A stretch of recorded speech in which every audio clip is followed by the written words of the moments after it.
And then, just for the record, we do not have microphones tonight. So all of the recordings will be on this and my phone, so you can have recordings via request from the city recorder. So speak up. Yes, speak up very, very loudly. You know what? It might be best if we... Or something? No, I think that wherever you want to put it, I think I'll be able to talk loud. So, yeah, you'll be good. Okay, well, so you can hear some here a little bit. All right, we are on the record, as much as we have the record for these recordings, for today's Planning Commission meeting, November 13th, 2024.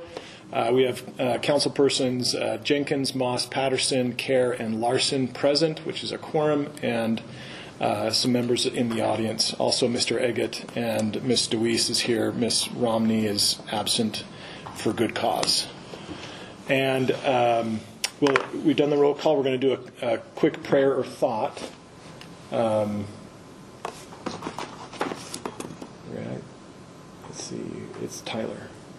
Is it me? Yeah. Okay. Do you have one? Sure. Aren't we glad elections are over? Yes. Yeah. And I'll go ahead and say the prayer. Yeah. A quick thought, by the way. Very good. Okay.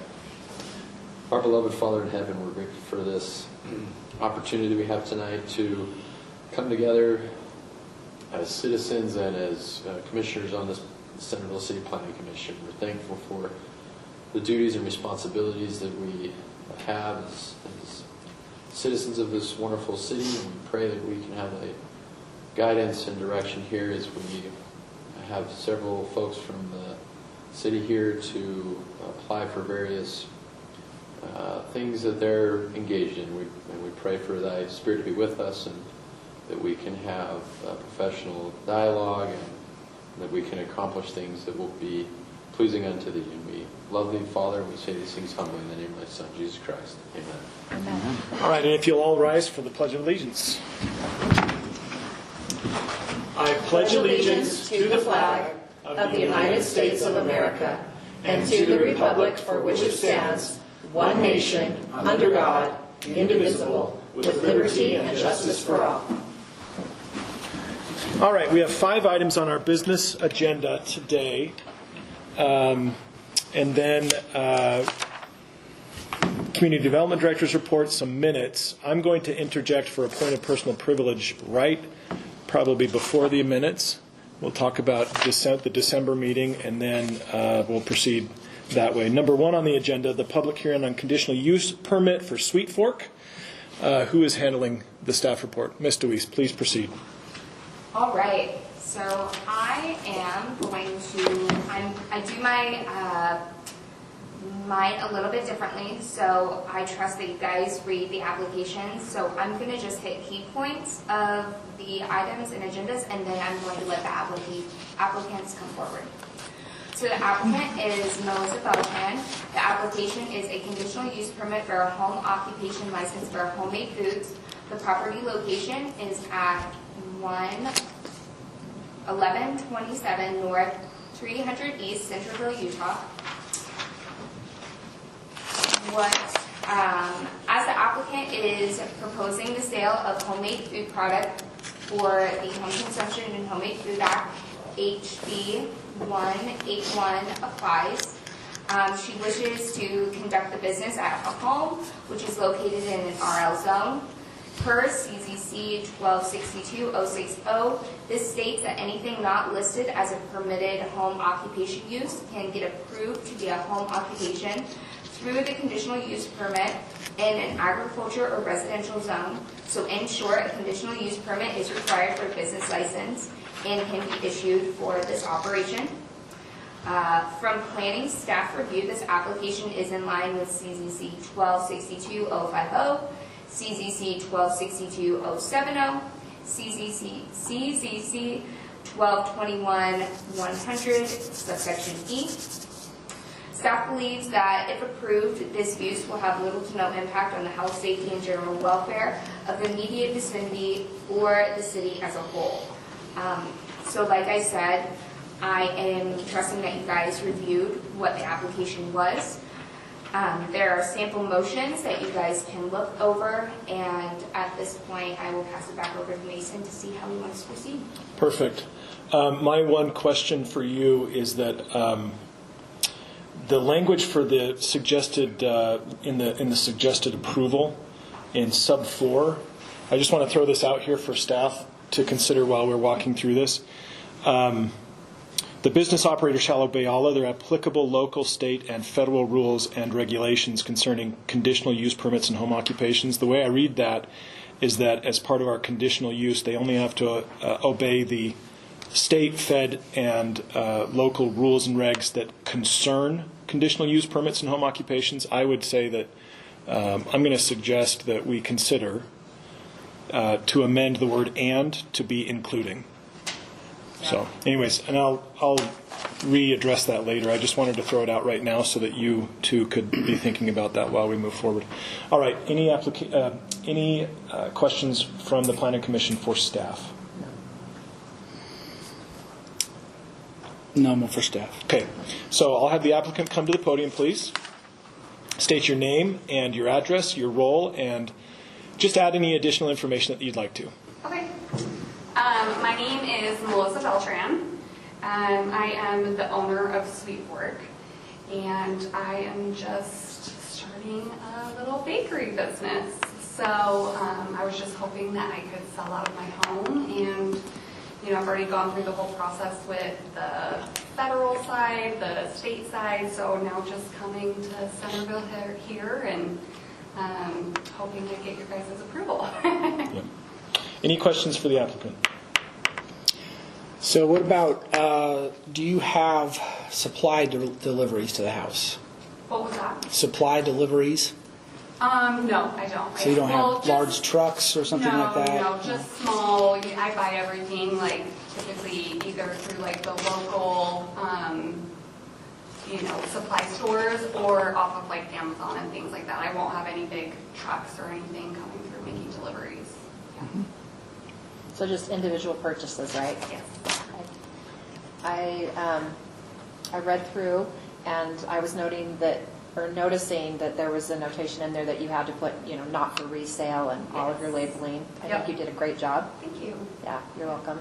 I'm wondering, it's not necessarily pertinent, but I'm wondering what you're going to be selling. Yeah, I'm going to be making mainly cakes, cupcakes, cookies, like sugar cookies, and macarons. Yeah, and I did bring some little taste testers for you guys today, so whenever I like the shark those thing. out. Yeah. And what we'll do with that is that if you want to disseminate it after our vote, that's fine, but Sure. we don't want to do it before. Okay, sounds good. We did ask for though to bring kind of packaging so you at least get a sense of what the setting Yeah, would be. and Yeah, what that's the fine. labels look like on the packaging. That's wonderful. Thank you. And then I will quickly note, staff originally had gone down the road of a micro enterprise kitchen, but we did, as a point of clarification, contact the health department, and they would not regulate the types of goods she is selling. So Yeah. that's why we pivoted Okay. to the homemade goods. So from my perspective, home occupations are not a problem in any way unless they become an effect either on health and safety or the peaceable enjoyment of the surrounding community. And so that's the only reason that you're here today, basically, is to make sure that we're feeling assured that all of that is taken care of. So it sounds like you're not having major deliveries. You're not going to have loud noises or noxious odors. Are you storing anything outdoors? No. And so since it's all going to be contained interior and we don't regulate, all of the other regulations, I don't have any problems, so I have no further questions. I was just going to ask, what kind of traffic are you hoping for? Not a lot. Mainly I'll be delivering a lot of my products, especially when it comes to bigger cakes and things like that, just because I like to make sure they arrive all in one piece. But it's just more local friends, family, neighborhoods. It's not some huge business. So you do anticipate some pickup Yes. at the house too? Mm-hmm. Yeah. Yeah, for sure. Okay, but not a high volume? No. Yeah. Do you have like a history of selling currently, or? you No. know? Okay. It's just, I've always loved to bake and things like that, and so I just turned my passion into a business. So. Cool. All right, any further questions? All right, thank you so much. Yeah. Is this a public hearing or a public It is meeting? a public hearing. Okay, so it is now time for the public to come forward with additional comments for or against us granting this conditional use. I'm going to open up the floor if anybody wants to come to the podium, state your name, your address, and provide your brief comments.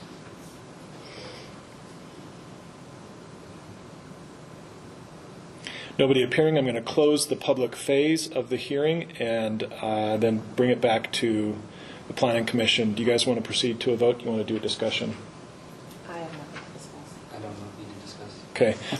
My only concern is number 4. This is going to be my proposed language, and I'll make a motion. I make a motion to approve, as stated in the staff report, for the reasons stated in the staff report, except for number 4 shall be amended to read the following. The business operator shall obey all other applicable local, state, and federal rules and regulations, including those, that's the additional language, including those concerning conditional use permits and home occupations.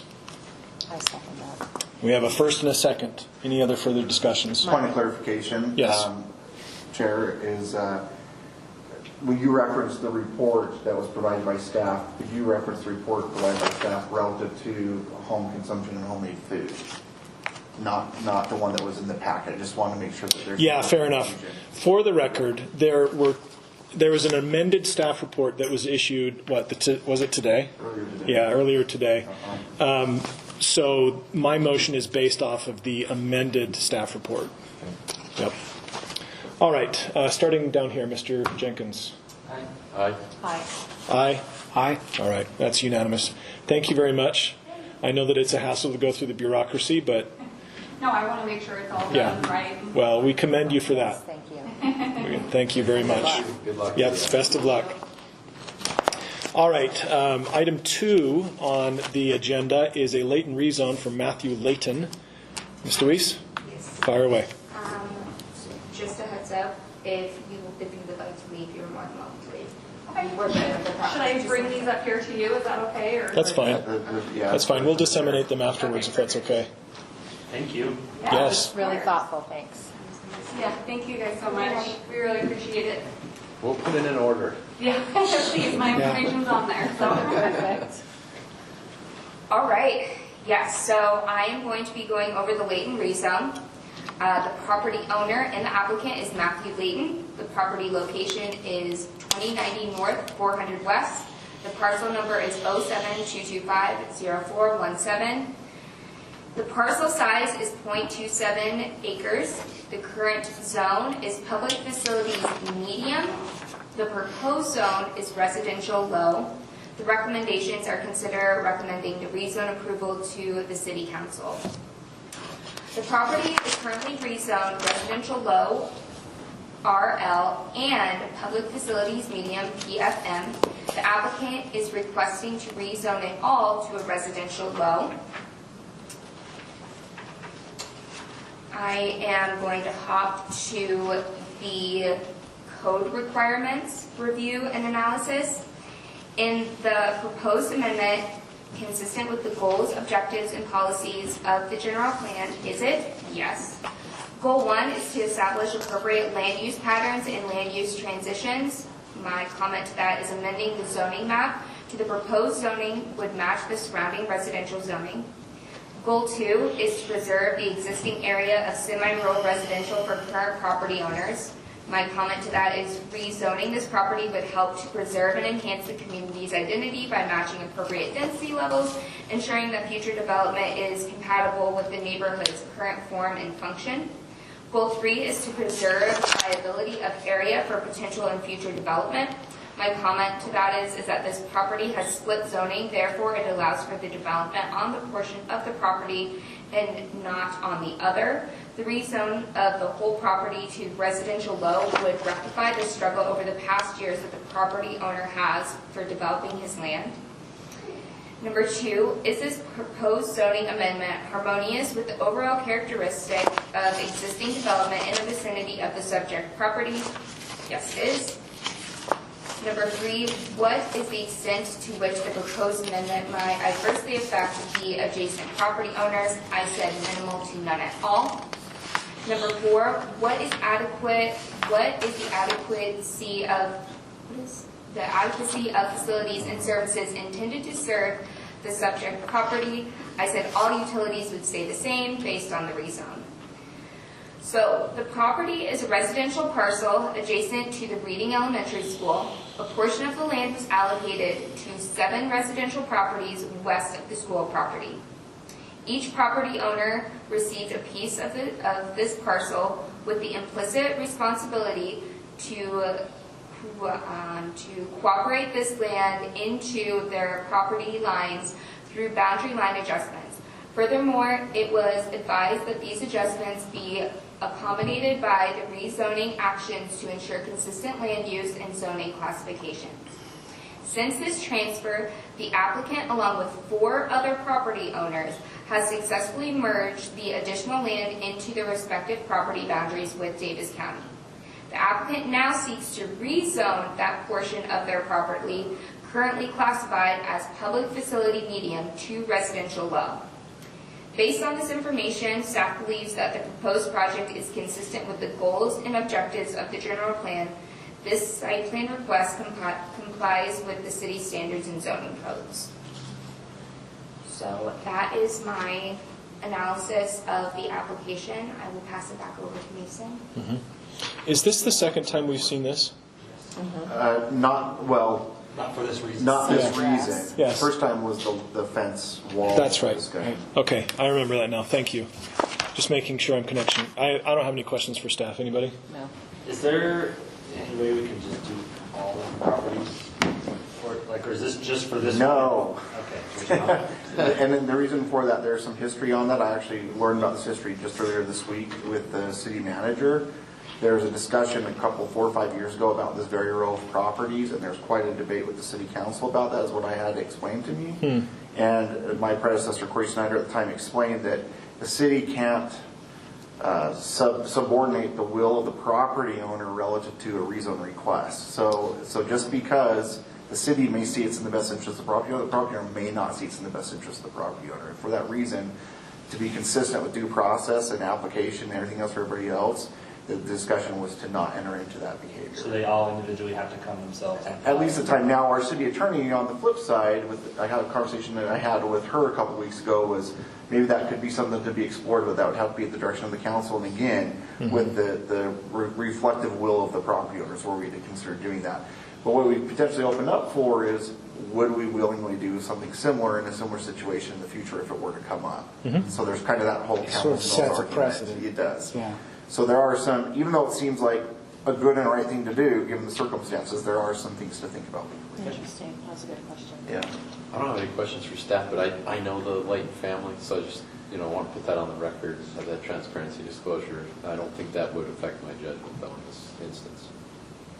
Okay, thank you. I forgot to give you that. Yep, thank you for reminding me. Yep. It's okay. Okay, any further questions for staff? No. All right, so Mr. Layton, the applicant? I'm hearing. Yeah, come on forward to the podium, state your name, address, and add anything you'd like to.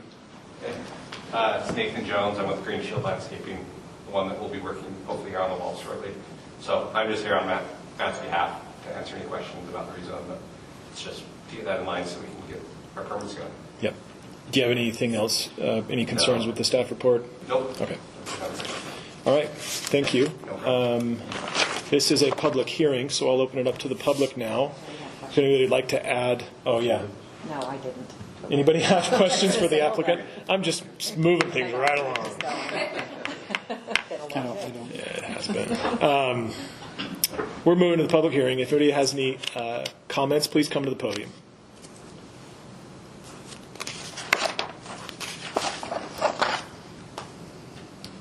Nobody appearing. I'm going to close the public portion of this hearing and then bring it back to the Planning Commission. I'll take any comments or a motion. There's nothing that seems adverse with that at all. It seems logical, which is what I would want as a landowner or as a, homeowner. Yeah. Okay, I will receive a motion. Well, will you pull up the motion, Sydney? Yes, I sure And I'll can. make one. You got it? Yeah. Okay. Just this one? Starting All right. there and then it goes to the back. Thank you. It's on screen too. Oh, So, looks like she's got it on the screen. Oh. Mine doesn't work. Oh, Thank just you. turn it on, Mason. Below button on the, yep. okay. Just give it a second, it'll flash. I hereby make a motion for the Planning Commission to recommend City Council approve the zoning map amendment for the property located at 2090 North, 400 West, known as parcel 072250417, from public facilities medium PFM to residential low RL zoning with the following findings for actions 1 through 3. Second. Okay, I have a first and a second. Any further discussion? None appearing. I'll start right here. Aye. Aye. Aye. Aye. Aye. All right, passes unanimously. Thank you very much. Best of luck on that wall. Mr. Jones, that will come back to City Council on next Tuesday night. Next Tuesday. Okay, I'll be here. Is it 7 o'clock as well? That one, yes, yep. Thank you. All right, item number 3, the Oakridge Drive water tank. Right back to you, Ms. Luis. Yes. Very good. So the property owner is the city of Centerville. The property location is at 1470 North Oakridge Drive. Parcel size is 3.29 acres. The application is the conceptual site plan. Recommendations is consider approval of conceptual site plan request. The background is that the city is proposing to establish a water storage tank and an electrical building for the water tank. The code requirements and review analysis. Number 1, is the proposed amendment consistent with the goals, objectives, and policies of the general plan? Yes. Policy 4 is establish proper mitigation standards for the wildland, urban wildlands, and urban infrastructure zone. My comment to that is, with input from multiple city departments, this location has been selected as the most suitable for the project, considering both land conservation and functional space utilization within the city limits. Directive C is establish adequate fire suppression systems to protect life and property within the foothills. My comment to that is that the presence of this water tank will be a vital asset for emergency services, contributing to the overall public safety and supporting the area's resilience against fire-related hazards. Policy 5 is to establish specific land management precautions ranging from acceptable to undesirable to describe future land use expectations within the foothills. My comment to that is this proposed project development in collaboration with South Davis Metro Fire, Cottonwood Canyon Foundation, and Davis County integrates extensive impact mitigation strategies for the area, supporting a balanced approach to the development. Number 2, is the proposed project harmonious with the overall character of the existing development in the vicinity of the subject property? I said yes. The subject property is surrounded by mostly single-family homes in rural county land. The proposed project would not change the low-density character of the area. Even though the property is zoned public facility high, the plan matches the standards and applicability of the public facility low. What is the extent to which the proposed site plan may adversely affect the adjacent property owners? I said minimal to none at all. The proper landscaping practices have been put into place as to offset the unusual scents, such as a small building in a residential area. Number 4 is what is the adequacy of facility services intended to serve in the subject property? I said all utility providers have verified that they can serve the property. So based on this information, staff believes that this proposed project is consistent with the goals, objectives of the general plan. The site plan requirements comply with all city standards and zoning codes. Hold on. Yeah, and you do have a checklist as well in your packet that just shows, again, that was also staff's review, which is a subordinate document, if you're curious. Yep, she's got it. That's it.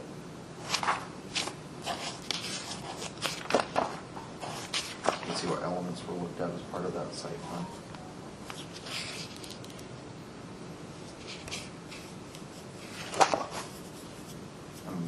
documentation if there's any in particular you want to see.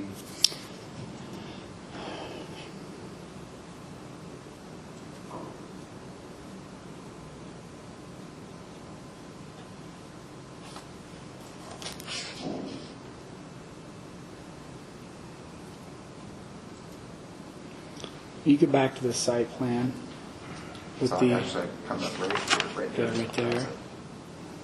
Actually go down one more, I think, right? Right, we want to see the new grading. There it is. Yeah. Yeah, that's it. So it looks like there's no retaining walls associated with this. It's just steep slope around the tank. And This might be a question that the city engineer can answer, so. yeah, I mean, I would only raise concern about washout or a heavy downpour or something like that with a steep grade. But the whole hillside's already fairly steep, so. It will say that they are putting in a road to mitigate those erosion practices, so that will be something that they're going to be taking into consideration, as well as different types of landscaping to help prevent that wash off. So landscaping, of course, always helps something with that. Yeah. Yeah, you want to speak to that? It looks like there's some cut and fill along the little road cul-de-sac there as well. Yes, definitely. I'm Kevin Campbell, city engineer. Mike Carlson, public works director, is also here with us. So as you can see, that's kind of the footprint of the excavation, and then the backfill. The tank will be covered with a foot of dirt on top, and the slopes are fairly steep. As we backfill, they'll be a little bit steeper than they are existing. And we plan to use erosion control matting and seeding to revegetate. And there's an existing road that's a private road that goes up to Haddad's previous residence. There's a little bit of a ditch along the east side of it that we plan to kind of improve. And towards the bottom of the 3.27 acre piece, we plan to have a retention basin. There will not be any retaining walls. It'll just be a swell and a basin that's designed to allow the water to percolate into the ground, slow that runoff. So is that ditch along the, just what's shown along the road there? Along the fire Yes, road? it's along the east side, and maybe there might be another drawing that shows a little bit better, or I can maybe point to it. I mean, those cross sections are helpful too, but. That one might be, well, let's see. It has your retention pond on there, Kevin. Okay, yeah, that's the one right there.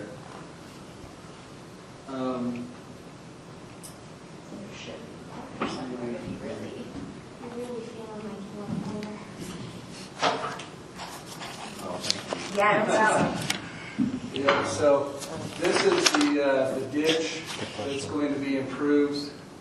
And then this is, this actually is the retention pond here in the southwest corner of the property, the 3.27 acre piece. The city also owns this 1 acre piece, but we decided, as you know, we kept that RL zoned. So we wanted to keep this project on the 3.27 acre piece, and that's why the retention basin is in that corner. How big is your retention area, or like how deep and wide? Do you know? That's a good question. There's probably a detail.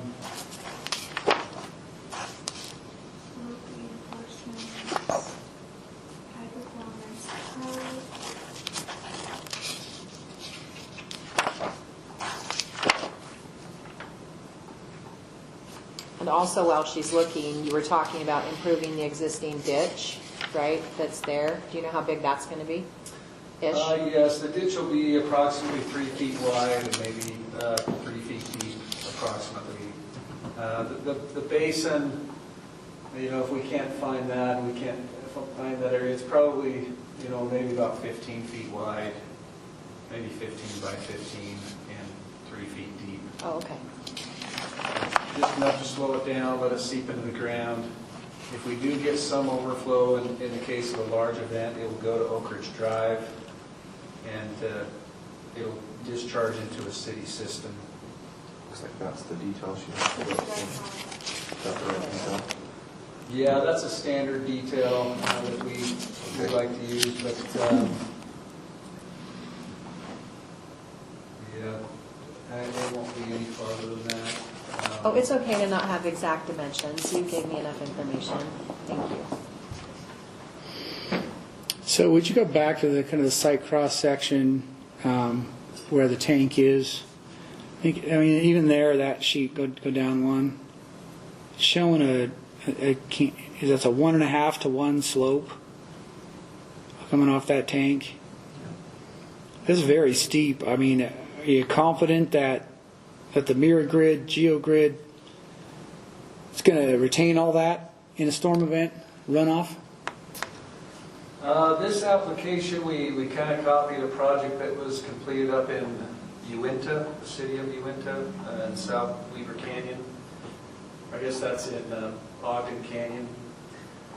They had pretty good luck with it. We had some pictures of that area that their city engineer used this same material.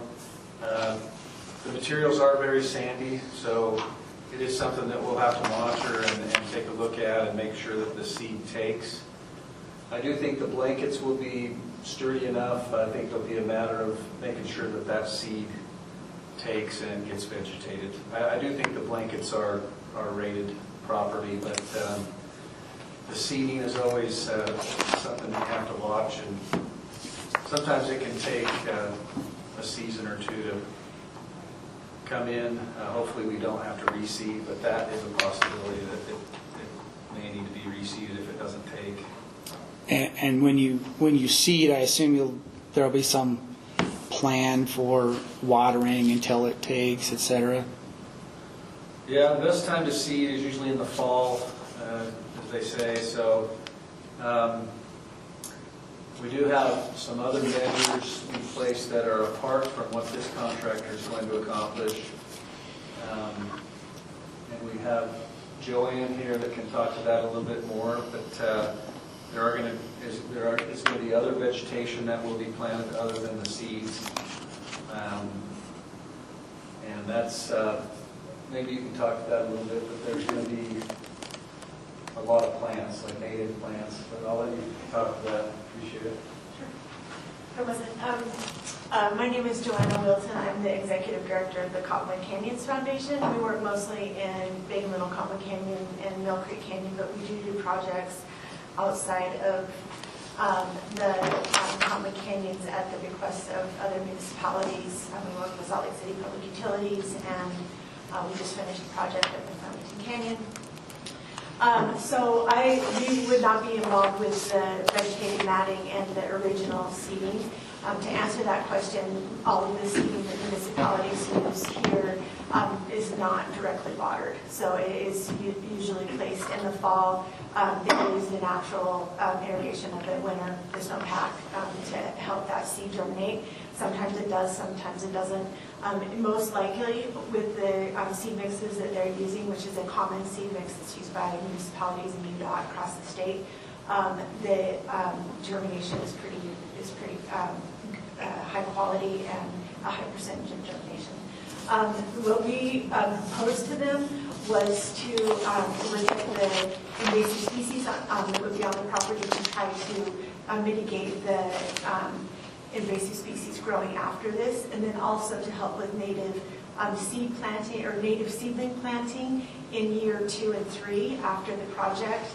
And that is, again, to match the normal germination and planting seasons for plants that would be thriving here. We would try to water those in the first year.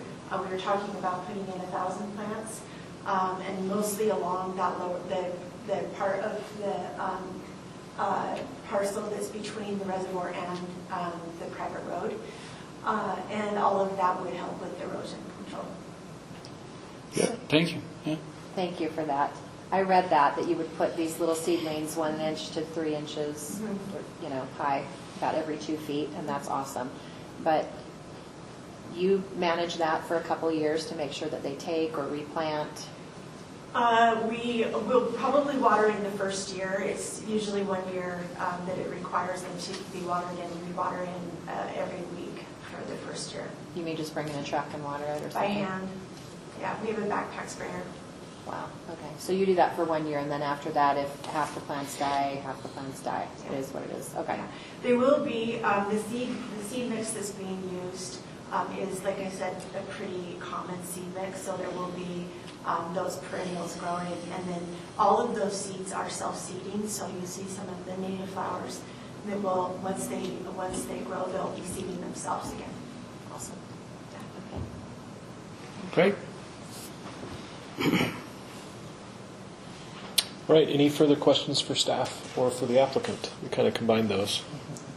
It's all good. Well, I don't know who this question's for, so I'll put it to you guys. If Centerville City is putting this water tank there, and there's basically 4 homes underneath that, do those homes that could be directly affected if there was something adverse that happened with the water tank, do they have to get flood insurance then? Are they in a flood zone? I think Kevin can definitely answer that. I could kind of too, but I'll let Kevin take a crack at it. Good question. So the tank is rated for seismic. This is in a high-risk area. And so typically if you had, say, a seismic event, you might see some minor cracking or, but it wouldn't be an event that it would all come crashing down. You might see some water line breaks. That's something that could happen. Maybe a water line could shear off. Mike Carlson can speak to this, but they have telemetry where they can close off valves in the valve pit remotely in such an event, so that once that happens, they can shut that valve off at the valve house and hopefully keep most, if not all, the water in the tank. But no, to answer your question, they would not be required to have insurance. They would not be in a flood zone. Thank you. Anything else? All right, I'll take it back to the commission for deliberation and a motion. Public hearing first. Oh, yeah. There's that. All right, so because this is a public hearing, I'll open up the floor. If anybody would like to come to the podium to provide comment, please do so.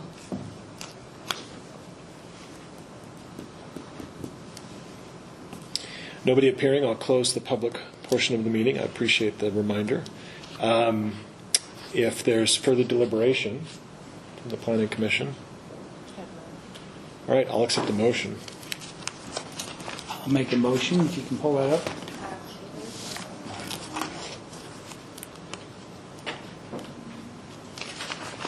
You have that one.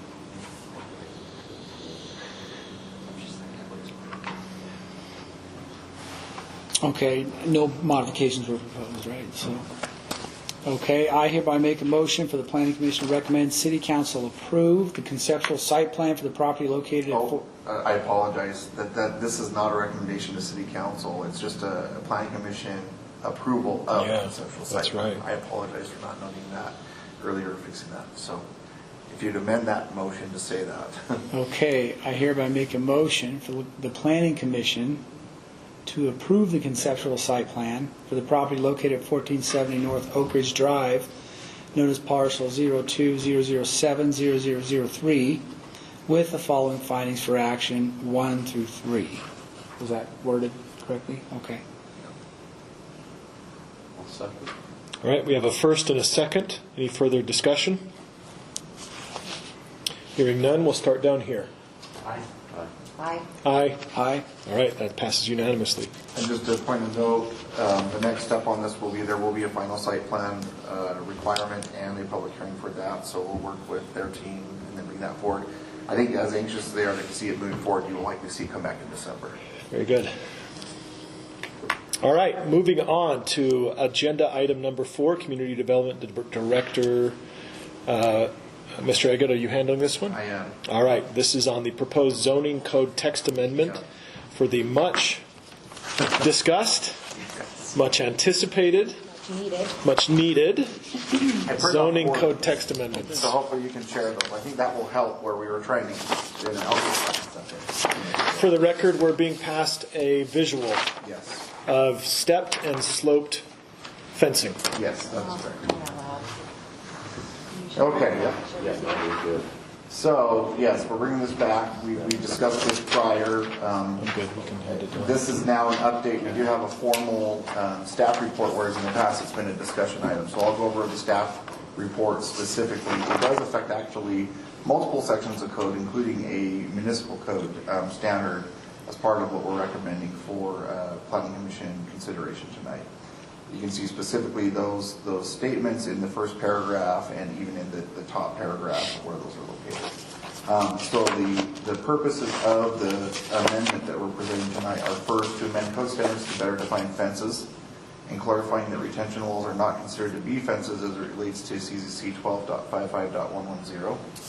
Amend standards in CZC 1255.230 and CMC 11.02.040 to clarify how trees should be located and maintained within the clear view areas of site triangles of an intersection and along sidewalk locations of the property. And 3, amend standards in CZC 12.55.110 to update how fencing height along the grade differential between property lines, direction on tilted pre-construction fencing panels, a new section of code standards for retention walls and retention wall type structures. So that's the purpose of what we're reading forward. Now that all being said, as noted in that next paragraph, there are still multiple cleanup and clarification standards, and we hit even a few snags even after as we were preparing this. So this is part 1, and there will be a part 2 forthcoming pretty soon after. So be aware of that. It might be even at the first year. We'll see. We've got a lot of other homework with us, some other issues, but it will be forthcoming.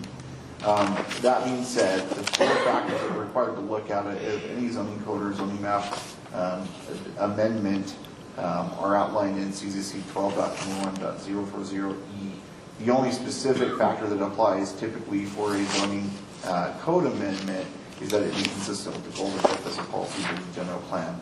Now, there are not very specific directives relative to fencing within the general plan, but there are more broad policies that are outlined as noted in Part 12-420, Part 12-430, and Part 12-480 regarding the residential, commercial, industrial areas and neighborhood planning policies broadly. The area that more specifically does talk about buffering and fencing is in Part 12-435 buffering and screening guidelines, and a copy of that was provided in your packet if you're curious what the general plan does say about it. And then also, just again, a plug every time you're going to see this, but we are doing general plan updates, so anything that might be pertinent in the future that may affect fencing policies could come forward at a later date, just to be aware that general plan is something that is in place at the time. So,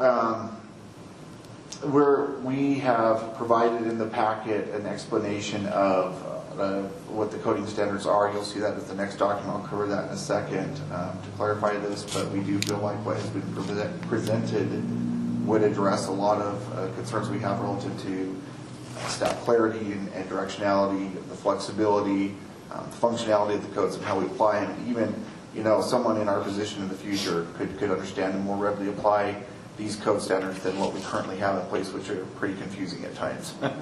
So that's the intent and the hope, is that even a resident can understand, we can understand, everybody can understand the applications. To that point, I'll go over the code language that we're proposing, and then I've asked Sydney to put together another graphical representation. I think in previous meetings we had talked about some graphical representations of what the various standards we're talking about will look like, and where actually there are, for lack of a better way to say it, illegal circumstances already existing in the community of the very fencing standards that we would try to correct with what we're addressing tonight. So looking at that's been pulled up, we did a definition update for fencing, and we put any structure and or screening, including a wall, serving as an enclosure, barrier, or boundary which defines an outdoor space. This does not include retention walls and retention wall type structures located anywhere on a property. Make that very clear right up front.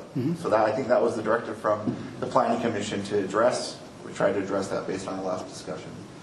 Then the next item is that clear intersection language. Again, it hasn't changed since the last time you saw it. It's just a cleanup to match both of the codes outlined in CZC 1255-230 and CMC 11.02.040. So if you'll move down, all the way down to 1255-110, you'll see that that is the language that we had brought forward before. And actually, as we've discussed it internally and looked at other circumstances throughout the city, and when I say internally, we talked with our city attorney as well, we're all persuaded that Article 8 does in fact seem to work well in plenty of cases, if not all cases. And I'll explain why. I know before we got hung up on how's the retention wall work, how's the fence work? Well, we actually have direct guidelines in our standards for retention walls, which I'll cover in a second, and make that very clear. And we have talked to our city engineer to understand that. A fence will never be on top of a retaining wall right at the height of the retaining wall. Just know that. Or permitted. It's a permitted fence that we would verify. A fence should not be placed there. And I'll cover that in just a second, okay? The reason I'm not going there yet is Article B. That's why I provided the visual for all of you. Article B outlines, if you look at step top, Article B is step top. So the question I would have for the Planning Commission, this is one of those preferential or policy-driven discussions. Are we okay with the step top concept? Because that's what we're talking about. What it's saying is, if you have a 10-foot panel that's installed, it can hang as much as 2 feet above the ground and make that stepped concept. It cannot hang any higher than 2 feet. Obviously, it's 8 feet. It's 1.6, etc. Right? It gets lower as the panel gets shorter. So that's what that statement is saying. Can you clarify when you say it can't hang? Can you? So You're talking about the gap at the bottom? yeah, the gap. Oh, yeah, okay. The gap. Yep. So it starts at grade from where the post hits, and it goes out, and then that's as high as that gap can be, is 2 feet. Got it. Is what the current code is stating. Thank you. Here. Okay. If we're 2 comfortable feet's pretty with that. high. Yeah.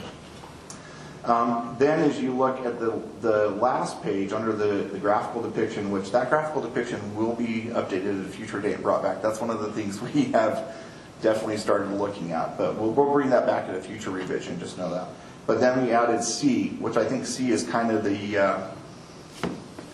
I hope, maybe this is presumptuous of me, but I hope the nail in the coffin with the discussion we had in that we added retention walls, retention wall type structures. Any construction, erection, development, and or installation of retention wall or similar retention-like structures is subject to the following current requirements as established in the Centerville City Standard Details Guide, specifically the rock retaining walls detail sheet. So will you pull that up, Sydney, now? So we already have this in place.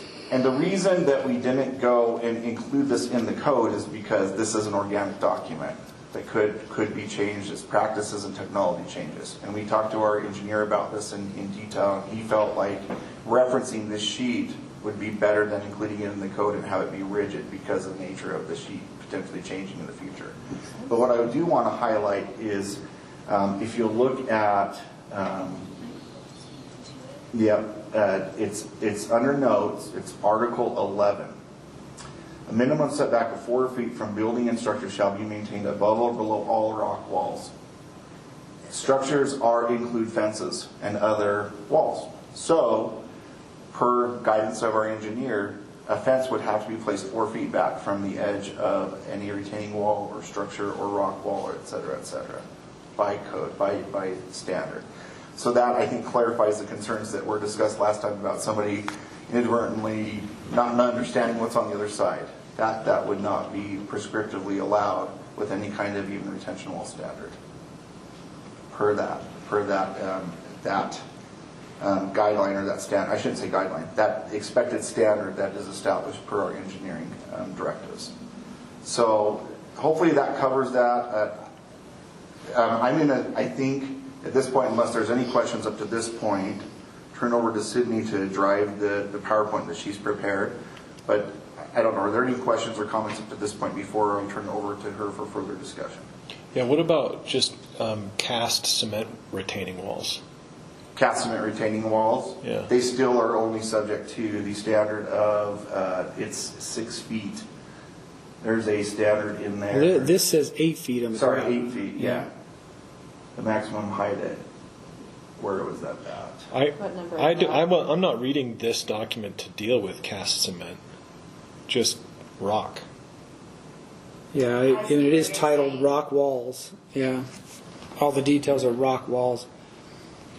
So we that's a good point. Yeah. We want to clarify that this applies to both, or have another detail for concrete. Concrete wall.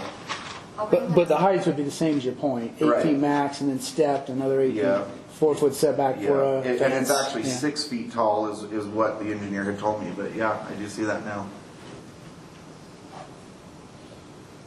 Yeah, Is that 8 with 2 feet underground?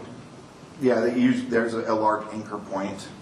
Well, they're showing 30 inches underground. Well, he's got the hash mark right at ground level, with 30 inches in Yeah. addition to the 8. Oh, I see that. Okay. Yeah, there it is. There's the 8 foot max, but yeah, you're right. It doesn't say specifically concrete wall, but when I talked to the engineer, he said that same 8 foot standard would apply to the Sure, concrete wall. sure, that's how I it would guess be that's applied. right. But if I'm reading this in situ without talking to staff, I'd be like, well, what about That's a good point. my concrete wall? So, and the good thing is with the code, we still would reference this detail, but clearly that detail would need to be updated for that And your situation. definition is or similar retention-like structures. Yeah, yeah. I think that It probably definitely is, captures but then it references the quote rock retaining wall. Yeah, so what we would need to do is, okay, I can see that concern. Yeah. That's fine. Could use a little more clarity on that. Yeah, on that standard detail sheet, and maybe even, what we could even do is, I mean, we could definitely talk with engineering if the will of the planning commission was to even table the discussion, if it gets to that point. We could definitely have him evaluate that and see if we needed to change the title of the sheet and include a Yeah. concrete structure. Yeah. So here's a question then. If we're going to allow a fence to be erected to the maximum height, whether it's on either side of the property line, and if one property owner wants to have a cast concrete wall and the next property owner on the property line wants to put up a fence, that fence has to go 4 feet back? That's correct. That's a loss of a lot of space. Yeah, that's correct. That's the standard. That's exactly what our engineer said is the standard. Which makes sense for me, which makes sense for split rock walls. I'm not sure that I'm on board yet with why can't a fence sit next to or near on top of a cast concrete wall? So I will say boundary this, line? after our planning commission meeting, we talked to Yeah. Mr. Jones, who was present. Yeah. And he said no retaining wall structure will be placed right at the property line. It can't because it can't sustain. The soil nose and what's required to stabilize that slope needs to be in at least 4 to 5 feet. That's exactly what he told us. I wish he was still here tonight to share that with you. Because you're going to have to cut away the soil, and you can't slough off the soil on the neighbor's property to That's install right. That's it. exactly what he was saying. Yeah. I mean, I get that that's true, but that's not, like, there's plenty of houses out there where that's the case. You mean where the retaining wall's right on the property line? Yeah. Retaining walls, The cast concrete retaining wall with a fence right on top of it. Yeah. I'm sure it's happened. But were it to come to the city and go through a permitting process, it would be required to follow the standard. I don't know. I find that difficult to stomach because if I own a piece of property and I'm being commanded that I have a retaining wall and then I'm going to put a fence up to fence in my yard, I'm going to lose 4 feet on every perimeter. That's, Well, the ones that you have to retain, yeah. yeah, that's the I mean, standard. usually if you're built into a hillside, it's only one side of your property where you'd be doing that. Well, I could see all three. Part of the other two Yeah. sloped. I mean, I could even invite in the future the work to be tabled. I can invite the city engineer to come to talk to these points. Which makes sense, and it's addressing some of the questions that arose last time. I don't know. a lot of land. It is a lot. That's a lot of land, and the developers are going to be coming in. They're subdividing in there. It's going to be a fight. It's going to be a constant, repeated fight. It's currently the You're way- saying this has been currently the this has practice. been the ordinance That's for what I'm some trying time. to say. Yeah, this currently would be the practice today based on the sheet. For me, it makes total sense if it's a split rock retaining wall. But if you're putting a fence right up on top of it, to be commanded that you then have to pull another 4 feet back, who's going to manage that property? You're going to have a gate, and you're the landowner. You're going to be going around on the top of this 4 foot perimeter that you really can't access. Yeah, we asked Mr. Jones that as well, Yeah. and he said that that's pretty typical, that they'll just put a fence up there and they'll put gravel up in there. Right. And they'll spray it once or twice a year for weeds in situations like that you're talking about. I mean, They don't grass part of it. the reason you have a 4-foot is so that it's walkable, right? So you can Yeah. actually And get to maintainable, it, maintain it. Mhm.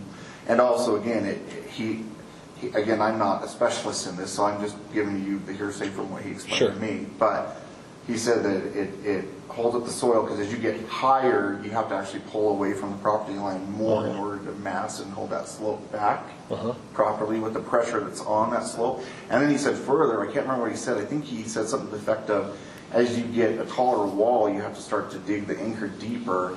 So like on an 8-foot wall, I think he said you have to go sub about 2 feet for the anchor in order for it to work. Makes sense. It's pretty major engineering feat when they get big like that. Fair enough, but what about a 3-foot cast concrete wall? In that case, it wouldn't even be regulated, because anything under 4 feet is not regulated by building or engineering standards. So at 5 foot, At 4 feet or higher is when there would be a building permit and an engineering review. It's considered an engineered retaining wall. That's correct. Yeah. so on a 3-foot wall, you could put a fence right on top of it. Correct. Yes, it. that is correct. All right, now I'm Yeah. more comfortable. 3-foot, 11-inch wall. Yeah. Yeah, 3 foot 11, you could put a fence on top. That is correct. All right, Yeah. I am much happier. Yeah, and I think maybe, I don't know if you'd like to see her presentation, but you'll see some of these circumstances, the very thing you're talking about. Yeah, that'd be good to Bring see. it. Here you go. Let's do that. do it. The only other question I have before we leave this is the stepped versus sloped fence. I'm okay with the stepped. I question the 2-foot offset. That's a pretty high gap. I had some of the same thoughts, but I mean- again, I don't want to lead your thought process. I guess what I was considering is maybe we want to drop that down to 1.5 feet or something. And we could look at what Which that means you're map doing is shorter about. panels on Yeah. a steep slope. Yeah. Do we know But why it's the 2 foot? I think because the industry standard, as I looked up, did the quick research, the industry standard typically are 10-foot panels. Yeah. And so I think it's more like it's kind of difficult to do it any other way, That's is what the I thought. thinking. Be expensive. By the if you're time going put with the a 10-foot pre-manufactured Yeah, by fence. the time you put 10-foot panel, you almost don't have a choice but to provide for the 2-foot gap, is I guess what I'm saying. yeah, depending on That how seems to steep. be, yeah. So if we change it, they're gonna have to, anybody who lives in Centerville. Get a custom panel. Custom order fence panel. I mean, I'm not making light of it. You're saying it's but based that on a doesn't 10-foot concern- panel Yeah. as opposed to an 8-foot panel Yeah. or a 6 or something. Yeah. Yeah. There's what Bountiful's thought process, and it doesn't make sense again as I've done the research, is a lot of panels are as big as 10 feet, so that's the maximum that they would feel comfortable, and that's why they've installed it that way. And then you'll see all kinds of variations as you look online even of what a pre-constructed looks like. So I have the same thought. So for clarity, it's our intent to allow a stepped fence to go up to 10 feet on the high end? No, the length. Wide. No. Sorry, I'm sorry, 8 feet on the high end, so it'd be 6 plus 2. Yeah. There you go. Yeah. That's what and I'm fine with that. Just wanted to make sure I understood that. Okay. I'm going to hop over to my presentation, and it's pretty basic.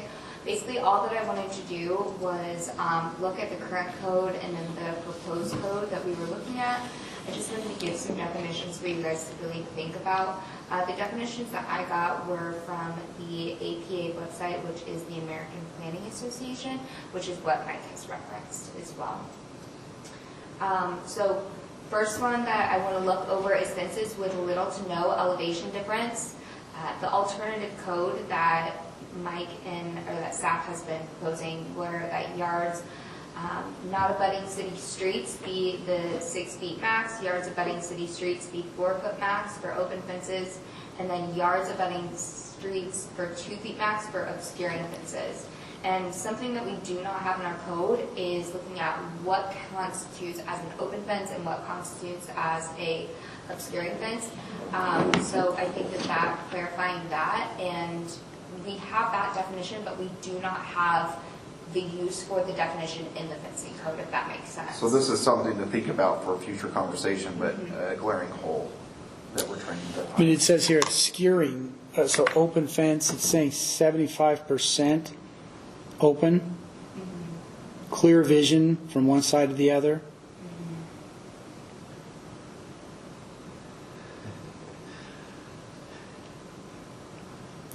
It seems pretty clear. Makes sense to me. These are alternative or Oh, this is not what it says in our code. This is, gotcha. Okay, ideas. I'm with you.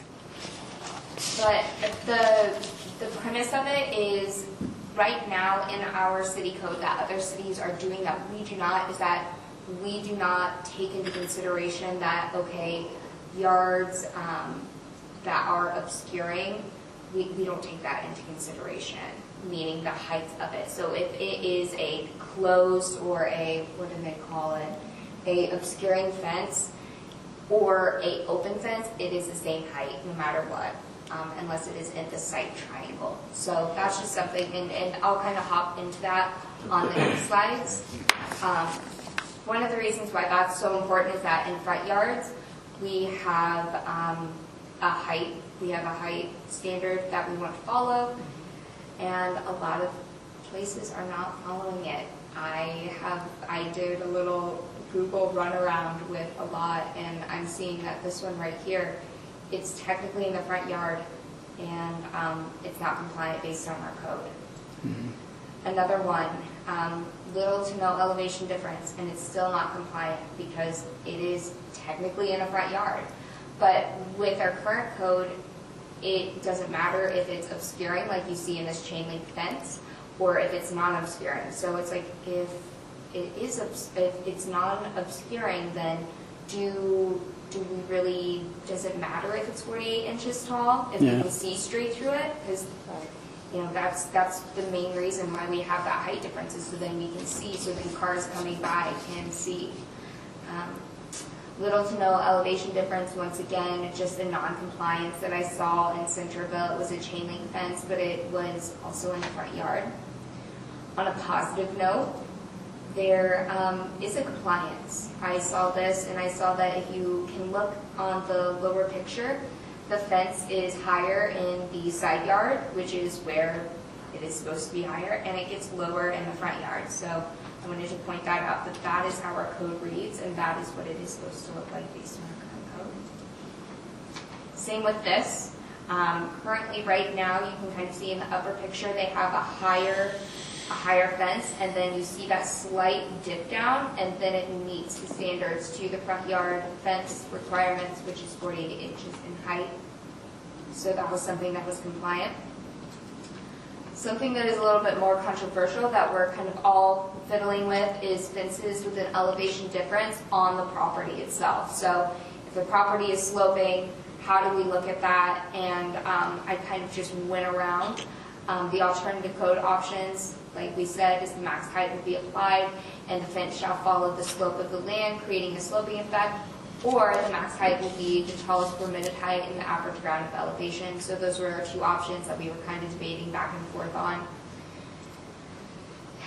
We see that this one is not compliant. Once again, sloping on the property itself, it's not compliant because, number one, it's higher than a 6-foot fence, and it is sloping on the property in the front yard.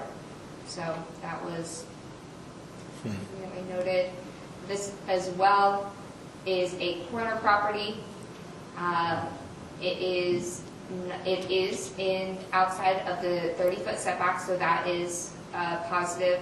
The fence is permitted at a 6-foot height. That looks pretty high for a front yard.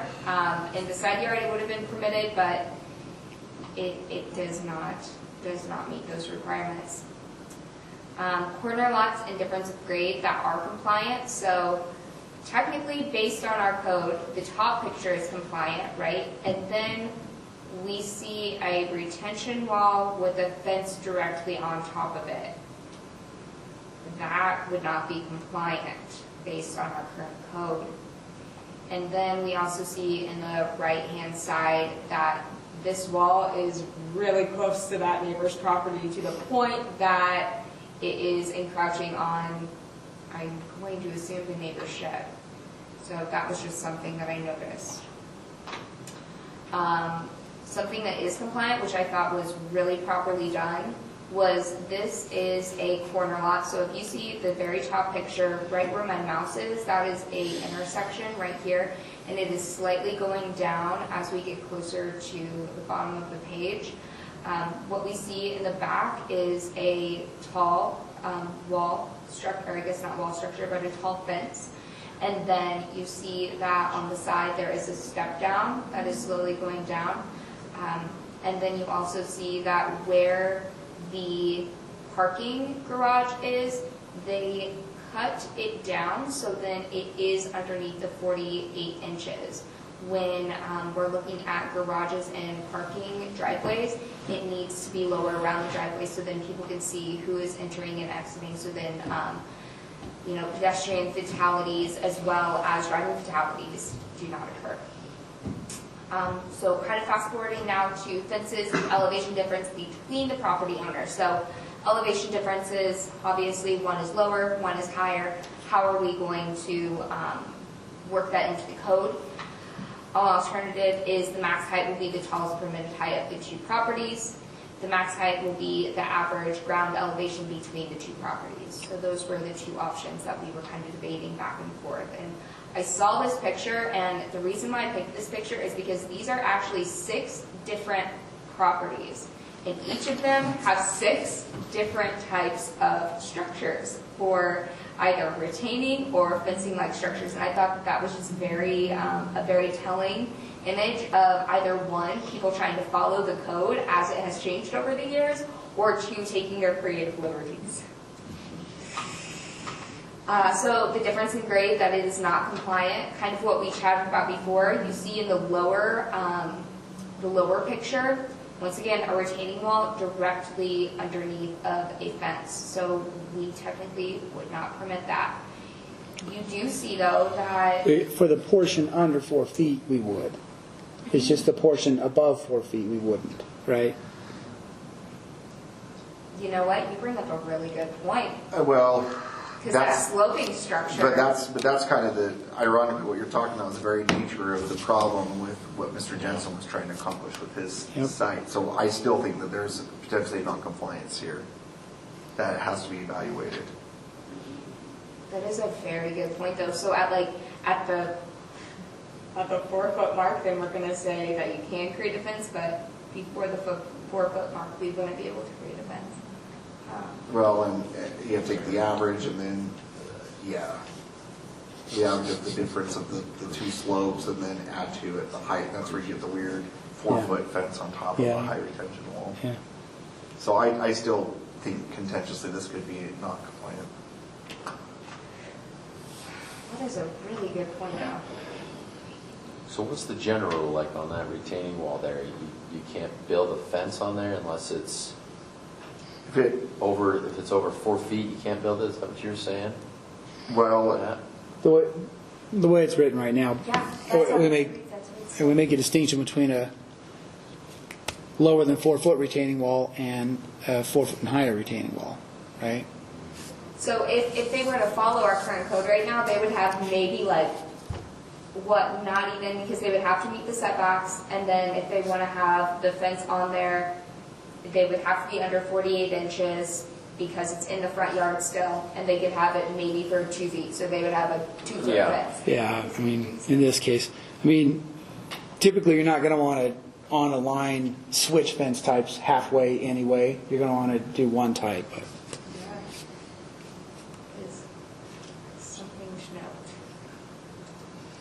All right, and the next one, once again, the difference in the grade that's non-compliant, it is pretty close to the wall. Now this one, I would say, is definitely not compliant.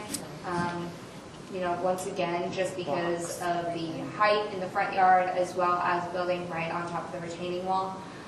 I saw this over and over again in the foothills section of Centerville, and I don't know if it is because it just has not been properly voiced or implemented. I don't know what it is, but there is just something about not being able to get, I don't know what it is. It's just something not being able to get the message across about what we do permit and what we don't permit. I'm not too sure. But I saw this over and over again, fences right on top of retaining walls that are not sloping at proper measurements compared to what Kevin has said, who is our city engineer. So there's just a lot of discrepancies on the foothills that I don't necessarily think are concerning, but I think it voices, why do we have this in our code if it's not being followed? And how do we edit it so then it is something that is followable and something that allows for the property owners to do what they want while also still being safe? It's a really tricky situation, and I think just, of course, we keep on coming back to it and rounding circles around it where there is really no good solution, but there has to be some kind of solution to this problem and to this issue. And when I was just, once again, going on the Google images and just looking around, it's almost like a free-for-all, it feels like. It really does. It feels like a free-for-all. So I want to properly manage this in a way that allows for the homeowners to feel like they have some kind of control, because I would not want that taken away from me. But also, at the same time, Kevin alluded to it, this is kind of like a dangerous area. Like it really is, like an earthquake or a rush out of water or any kind of high-speed wind like this could do damage. And so it makes me a little bit nervous just looking around this, and I want to take it seriously while also... The other thing is we don't have any fence permits. Some communities have fence permits, but it'd be, I don't want to say this lightly, but it would be a lot of administrative work, for lack of a better way to say it, to go and police that. And I don't know if the residents really want us to go police that in that aspect, right? So the question then becomes, how do we make a code that's functional, to what Sydney is saying? How do we make a code that's functional and usable and people can comply with it and understand it? Because the current one isn't doing it. I was going to say, I think that a fence is a common improvement that people would not permit. And that's why you're seeing a free-for-all. Because they're just building them. They're not bothering to go get it permitted. I mean, you don't need a permit. Yeah, we don't. You're right. And when you've got a city that's got a lot of hills, you're going to see retaining walls, and that's the boundary line. Okay, I'll put your fence right there. So I think that it just kind of goes to show, and I think that we can kind of move forward past a few of them. I'll just kind of show a few more where I really think that they did a good job with compliance. I'll hit on those.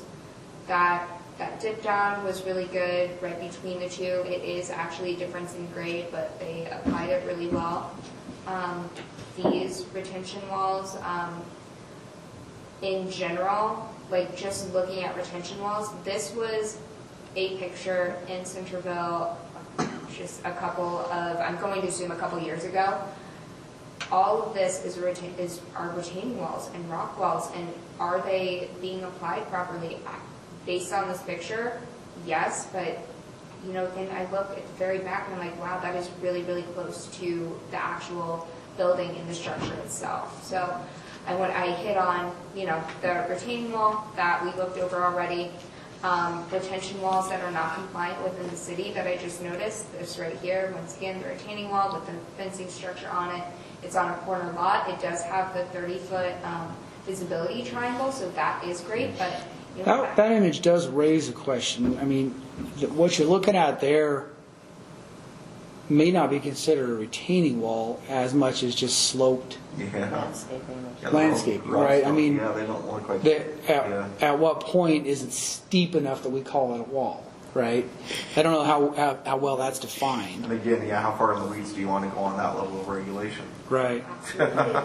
So is the policy for not building a fence on a retaining wall, is it engineering or is it safety concerns or a combination of both? That's a good question. It's a fair question. I think having our engineer here to answer that question would be helpful. I mean, if I were to take a shot at it based on talking to him and thinking about building code, I think there's a reason building code says at 48 inches an engineer should look at it, and the building official should look at it. It probably does come down to safety, retention strategies. Is the rock wall designed such that it can withstand erosion impacts to it? Are there other potential harm or even risk associated with stacking rocks taller than that, right? So I think that there's a reason building code and engineering standards reflect 4 feet or higher.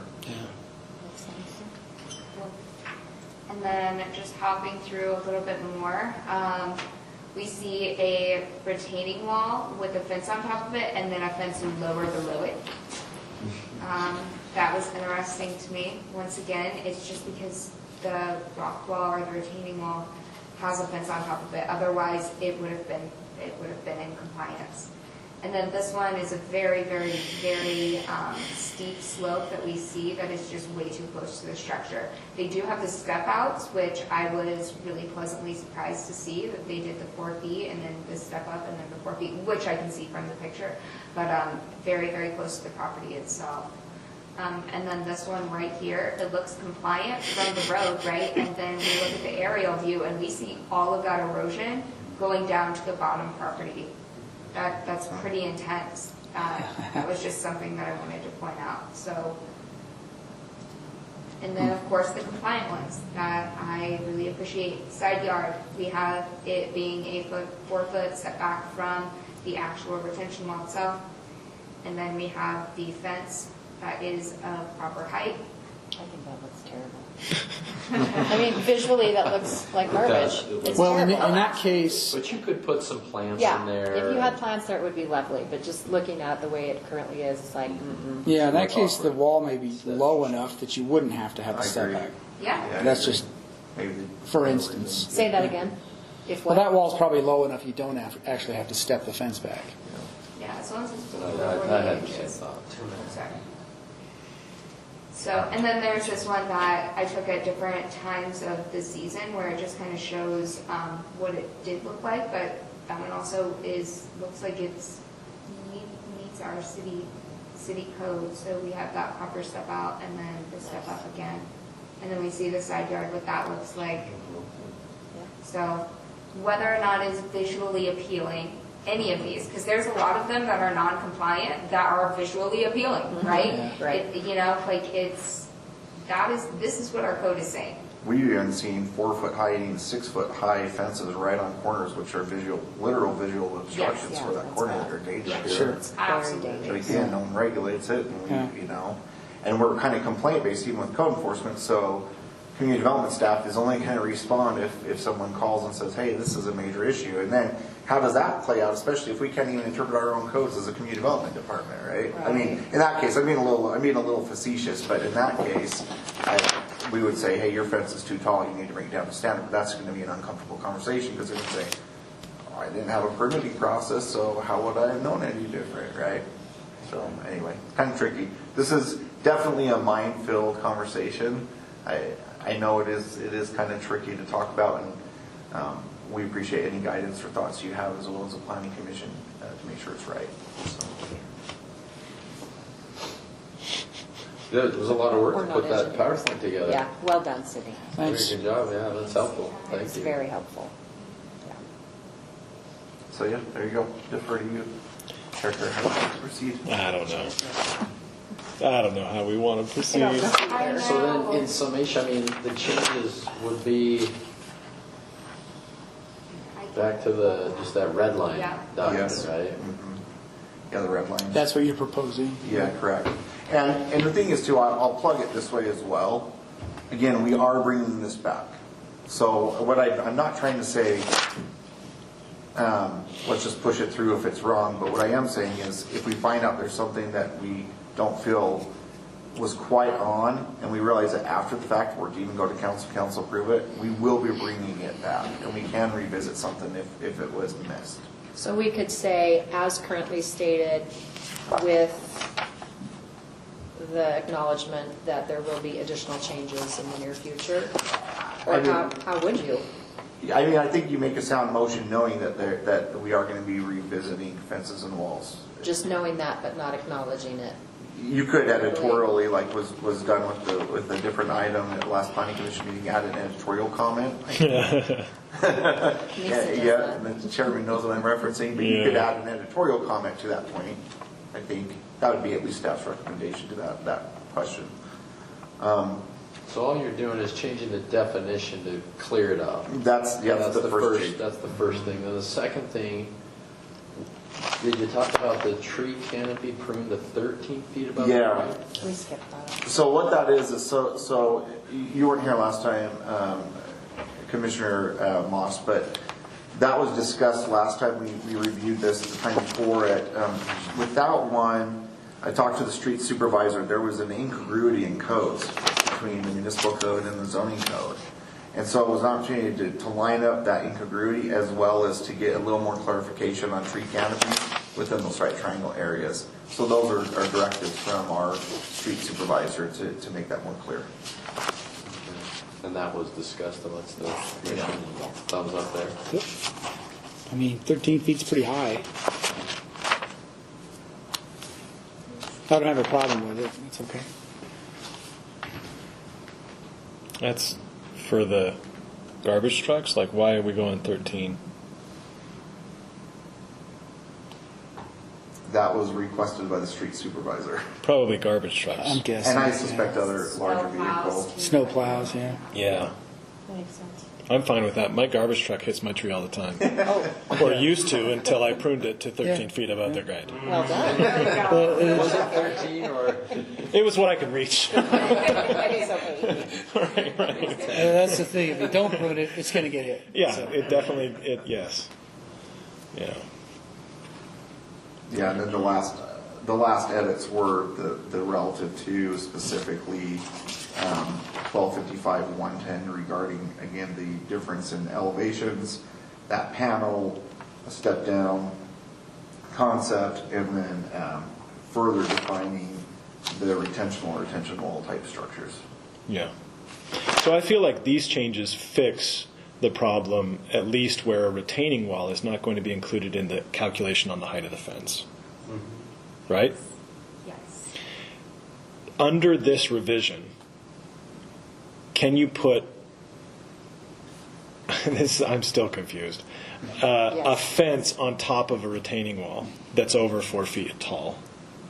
And if you can't, where in black and white does it say your fence must be 4 feet back from the retaining wall? That would be the reference to the rock wall. The detail. Yes, the rock city wall standard detail. sheet. So if we go to the very bottom. And it's just the word Those are the ones to structures. see. Okay. Retention wall and retention wall type structures.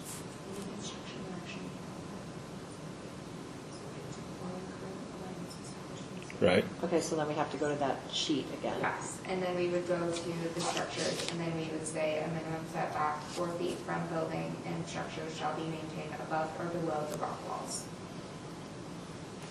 Yeah. And this is what the one we need to amend. That's deep for a homeowner. Absolutely, yes. Yes. Because this is the source of my question. If I'm just flat out, if I am versant enough as a homeowner just to read this, nowhere in here am I going to find that a fence cannot be on top of a rock wall that is over 48 feet tall. Yeah, 48 inches. And again, I did have that conversation with the engineer, and he felt because this sheet can change. Right, which is fine, and I'm fine forwarding that. I still struggle with this idea that a fence can't be on top of a rock wall, or not a rock wall, a cast concrete wall, even if that cast concrete is 50 inches tall. I struggle. I struggle with the loss of the land use, the square footage. Yeah, there are some structural problems with putting fence posts directly into a cast concrete wall as well, because you typically get cracking at those post points, and it's not. Yeah, I mean, I'll agree with you, but it is so ubiquitous that this is. We may be, spitting into the wind, basically. Great, it's on paper. So what? You're saying people are going to do it anyway? It's going to happen. Which comes back to the enforcement conversation, right? That's why I made that Sure. comment earlier. One thing too, I mean, clearly we can still advance the public hearing, but again, were you feeling like this needs a little further discussion, we certainly could invite the city engineer to come and be part of another discussion on it. So why can't you take the ESI engineering language and just put that in the fencing code section? I know you said it changes, but if it can't change that much, right? Put that list of notes there. Yeah. You're saying, and then add something in there so it doesn't only reference rock walls, right? Yeah, I did ask him that, and the caution was that it is a living document that we not do that, but I certainly could at the direction of the What does that planning mean? commission. What's going to change in that section? maybe some of the standards, again, maybe even that statement itself, just number 11 I put in the code at your direction. I mean, it's a fair question. It really is. And certainly, again, to my earlier comment, if we get it wrong, we are bringing it back, we could further amend it at a future date as well. So it is a fair question. Yeah. I continue to be stuck on this idea of fences on top of retaining walls. Well, with a rock wall, you really can't put a With a rock wall, you've got a significant problem, right? Because to do a post and then to do a sonotube down through the rock doesn't make sense. You got to have a footing for it, yeah. Right? But if you're doing cast concrete and you cast the right, not bolts, but you know what I mean, the foundation anchors for a post. Or you have a sleeve for a pipe. Yeah, a sleeve for a pipe or something. I view that as an adequate and safe solution to use the full extent of a yard that is then encompassed on the boundary line by a cast concrete wall. And you're really only going to find those primarily in the front yard, I'm assuming. No, I'm thinking backyard. You're thinking where you're into a hill. Yeah, so you've got a house on a hill, your backyard's behind you, facing the sunset, and you've got a cast concrete wall right there. Highest and best use is to put a fence right at the cast concrete wall. Yeah. So I think that's where we need a little more insight from the city engineer, because it may be a safety issue. Elaine, you brought up if you jump over a fence and you don't, in the dark, you don't know what's on the other side, you're falling 12 feet. Right. Whereas if there's a 4-foot setback, you're not. And I mean, there may be other considerations that we're not taking into account. Sure. I mean, you could even, for lack of a better way to say it, there's even a third option where you forward language you are comfortable with and then reserve what you're not for a later discussion with the code as well and bring the engineer back at that time. That is another option you could take at this point. Yeah. I mean, it sounds like we're not questioning most of the red lines that you've got there. Oh, I really like everything else. Yeah. I feel like interpreting the word structures to include a fence under this narrow circumstance is a bridge too far for me. Whereas I would actually agree with you that if it's a freaking rock wall, that a fence ought really not be going on top of that. Correct. Yeah. Someone will try it. Oh, well, I'm sure it's out there, right? I'm sure it's out there.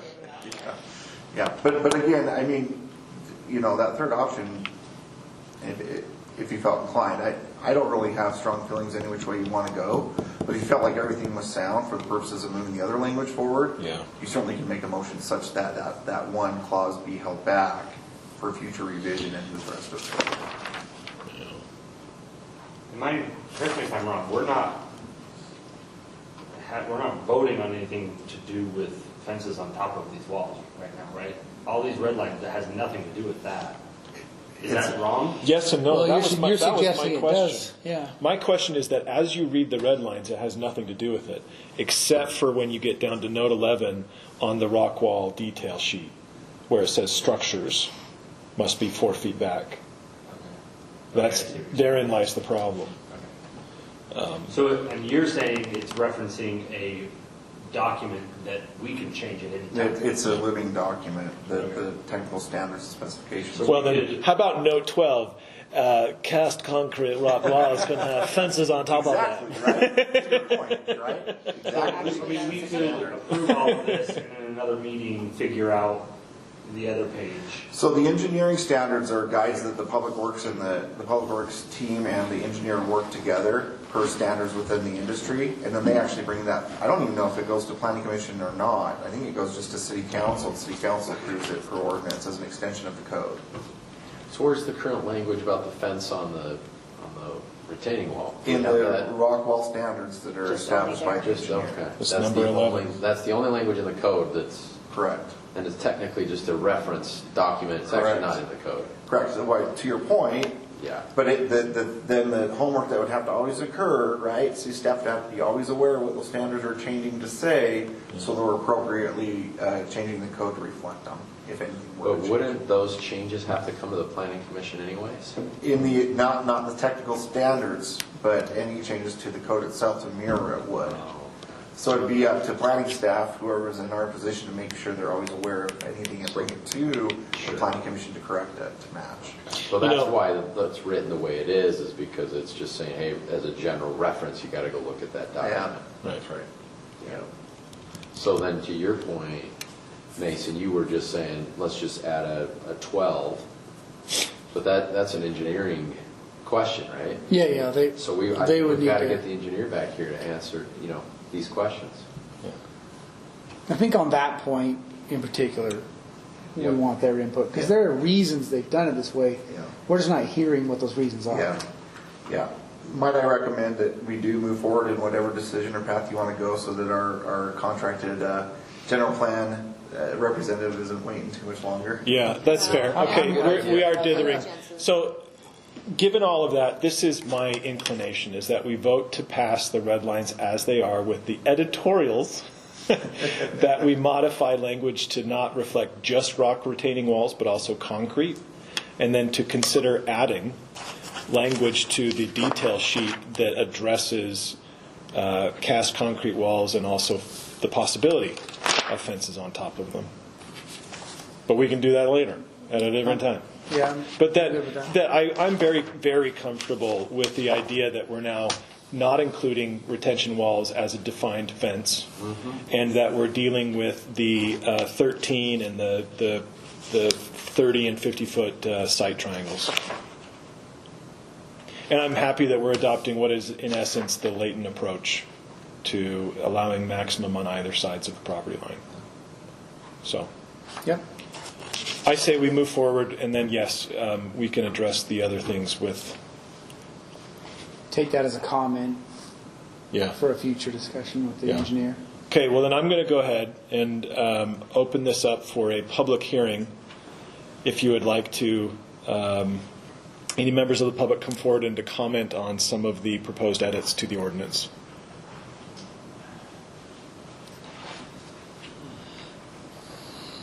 Welcome back. Thank you. Richard Jensen. I'm the one that proposed the text amendment a while ago, and you're familiar with that. I would just say, and I agree with Mr. Kara, that you ought to be able to have an engineered concrete wall on top of a retaining wall, so you don't chew up, 4 feet or more of your yard.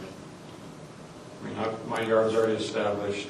I'm just replacing a wall, retaining wall, and a wall, and it'd be helpful if that could come to pass. But I appreciate all your comments and the time that you're spending, because to me it benefits the whole community. So thank you. Thank you, sir. Thank you. Anybody else? Seeing no one, closing the public portion. Coming back to the Planning Commission for further discussion, or does somebody want to try to make a motion? Please do. You want me to? Yes, I do. All right, so here's what I'm going to move to do. Oh, boy. I hereby make a motion for the Planning Commission to forward a positive recommendation to the City Council of the zoning code text amendment regarding CCZI. We've got to come up with a better acronym, guys. 12.12.040 definitions, 12.55.110 fences and walls, 12.55.230 visual obstructions, and 11.02.04 Park Street visual obstructions, as noted. Guys, one quick point of clarification. Is 11.02 is 040 is the municipal code. CMC, thank you. As noted in the proposed red lines. So it's just going to be adopted as proposed. Now, for the reasons noted in the staff report. However, Chair Kerr is going to add the editorial that CZC 12.55.110 sub C, which is currently redlined as, quote, in the last rock retaining walls details sheet, ought to be updated to address retaining walls that aren't rock. Something needs to be done there. That's my editorial. Second, the actual detail sheet for the rock wall, retaining walls, ought to address situations that it makes sense to have a fence on top of a retaining wall, whether that be cast concrete, maybe even block. I don't know enough about this to be wise about that. But that there ought to be situations that at least ought to be addressed and noted in that detail sheet. And I'm comfortable that the detail sheet solved that problem, because it's going to probably need to be done by somebody with more expertise than myself, that's for sure. And it's an engineering problem more than it is a zoning problem. That's my editorial. I'll second that. Woo! We have a first and a second on the table. Comments, questions, criticisms, No, I think other I think you words. addressed. Let's All right, Yeah. starting down here. Aye. Aye. Aye. Aye. Aye. Woo! Yeah. It's forwarded with a positive. Good luck to the person who wants to address my editorials. Moving on to number 5, staff report sorry, not staff report. Discussion on the general plan update. Yeah, I'll briefly just start this off, and then I will pass it over to Mr. Hupp, who is present. As you all are aware, we've been working on the general plan for quite some time. Started in about June, I think, is when we kicked off the general plan update. And we've been working with SOMAS on that. SOMAS team has done multiple community gatherings, prepared a web page to take an input. That link is back online, so the public can use that link. And there have been updated feedback that SOMAS team has been receiving with that link being reactivated.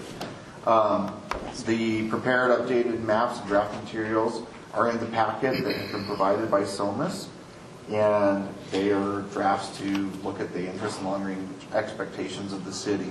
So I think at this point what Mr. Hupp's goal is to do that presentation and ask for feedback and direction and ideas, even aha moments or whatever you'd like to share with him. This is a great opportunity to give him your insights and your input as the Planning Commission. And then I believe his plan would be to try to refine where possible what he could from the commentary. And then after that, the plan would be for this to go to the City Council Tuesday night during the work session. So with that, I'll turn it over to Mr. Hupp to take over, and we'll go from there. For the record, at 8:39, we had Councilperson Jenkins step outside briefly. He'll return momentarily. We still have a quorum. Yep. I did not get your email. I think we should be. But I'm not really sure Well, how we have to get this Oh. before. Yeah, Can we pass them? we could, as long as it doesn't screw up the audio. Pass what? Sorry? On it. Yeah, thank you. The goodies, the Oh, samples. gotcha. Hey, what are we waiting for? Yeah. Well, Look here. we just don't want to be grabbed. There Thank we you go. to the sweet work. Here's this, thank you. Appreciate it. And that one? Yes, there we go. More than enough. Have PowerPoint? I think we should be taking 2. I'll take one. Only? Take 2. We have 2 packages. Not much arm twisting there. I'm like an Italian mother. My husband Yeah, will always yeah. say that nobody All leaves right. I empty-handed. know you're going to ask. So Look at you the getting hard your to get fingers out. in there. Hard to get out of there. Get in that frosting, man. That's it. Okay. And then I'll just note for the record, This is the first time an applicant's brought up. yeah, I'll note for the record that we're back to the full panel. Sorry. No. I just have to note to make sure that the record shows that we still have a quorum.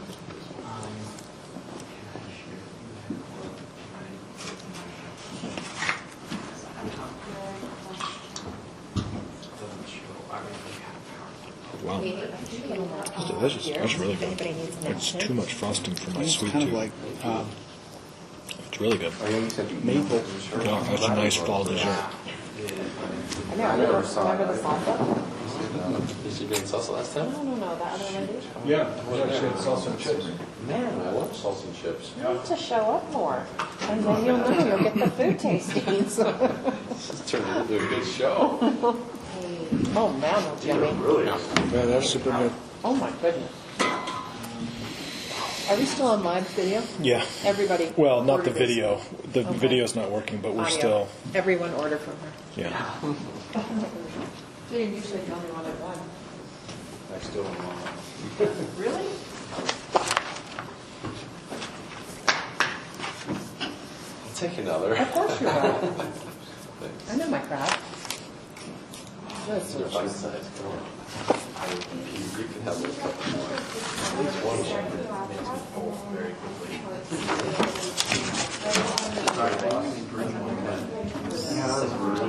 Okay, this is some HDMI cords, so we should be all set. I've heard people say that soda tastes gross. I had to stop drinking soda All right. because of it. Because of what? I'm on medication. Fair enough. Because I don't want to be on that medication. Because if it's making soda taste gross. It was ridiculously good. Did you nap him? Thank you. That's great. Did you nap him? Yeah, that was super tasty. Delicious.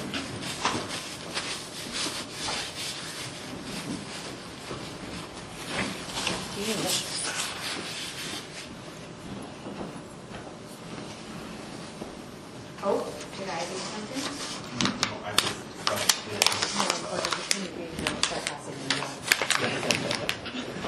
That was The so service is great. good. Isn't it? And you don't even have to tip me tonight. Next time. Well done. Well done.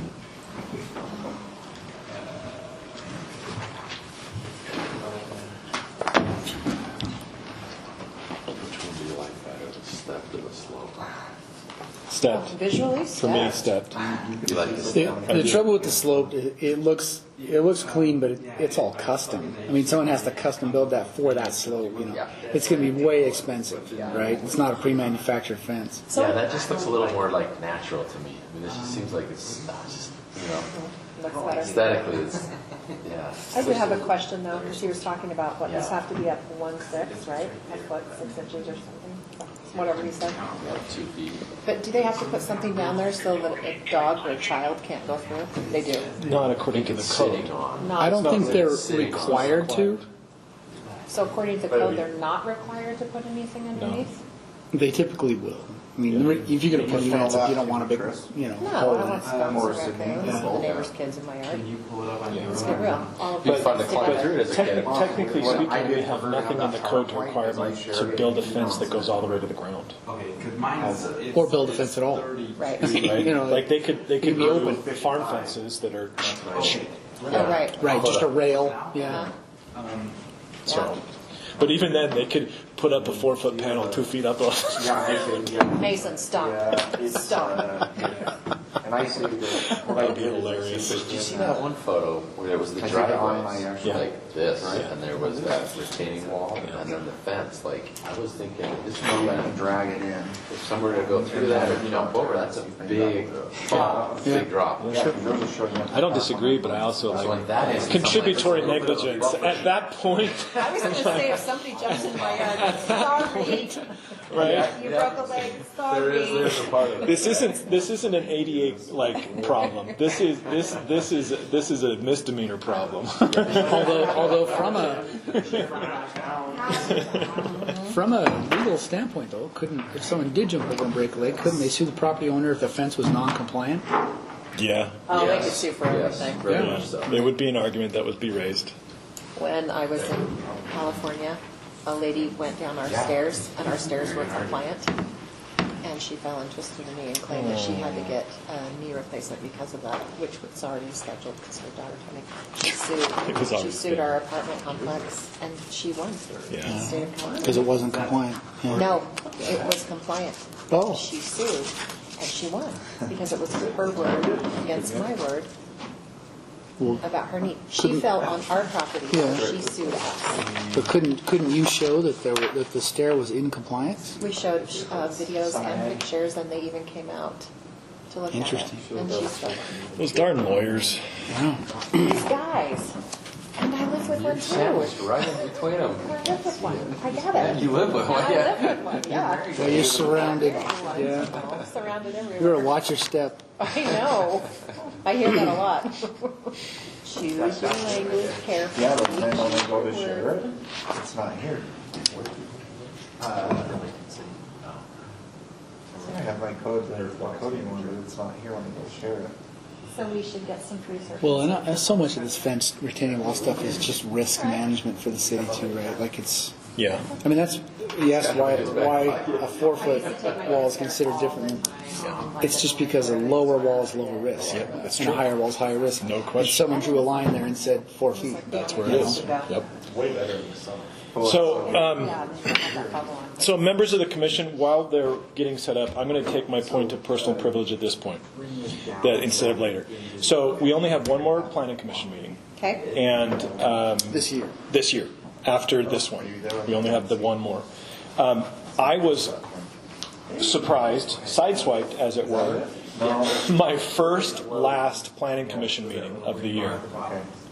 Everybody shows up with all these presents. And I was like, oh, Wait, what? yes, exactly. So don't be surprised if I show up with a Christmas gift for the rest of y'all. And it's going to be minor. So what are you saying? I'm saying, There's a precedent. I'm giving that we you need to fair follow? warning. I'm giving you fair warning that I never received. Okay. That at the next meeting, it is traditionally done that there's the exchange of some small knickerknacks. Yeah, like white elephant, Like things I don't want anymore? yeah, like candy corns from Halloween, right? A bag of candy corns from Okay, Halloween. but that's nasty. But really? No, not white elephant. white Just like a small treat or something. No, a trinket or A trinket, yeah. a diamond. Metal. not a diamond, I'm the lady, I like like diamonds. an ornament for Christmas or a bag of chocolate or some nuts. All right. It's like it's the same thing you give your neighbors for Christmas. Oh, we Well, money as a neighborhood. Yeah, and that's fine. You don't have to do So it I at bring all. money? There have been some years that I haven't done it at all. I'm just giving you fair warning because I felt slighted that I was not warned. Well, you better tell Mike as well. Well, Cindy Yeah. heard, but Mike didn't hear. Right. All right. Going back to the agenda item at hand. Welcome, Mr. Hutt. Thank you. Fire away. We'll go ahead and start. We're going to be going over the land use maps, transportation maps, open space, and recreational opportunities, including trails. We'll also look at some of the potential frontages or right-of-ways for Main Street. Those are some of the pieces that we'll actually look at today. Obviously, these are draft maps. We're open for changes, adjustments, whatever you all see fit. So these are open and adjustable. That said, this land use map, we've delineated it out into a few different land use categories. These can associate with specific zones, but we do it this way because it allows flexibility for planning commission, city councils to make adjustments, as opposed to going more close to zoning, where it's like, okay, this is it. It disallows any kind of resiliency for land use on a long-term basis. So this helps with that resiliency. We've also focused on 3 specific locations. This came out of our stakeholder interviews and our public engagement process.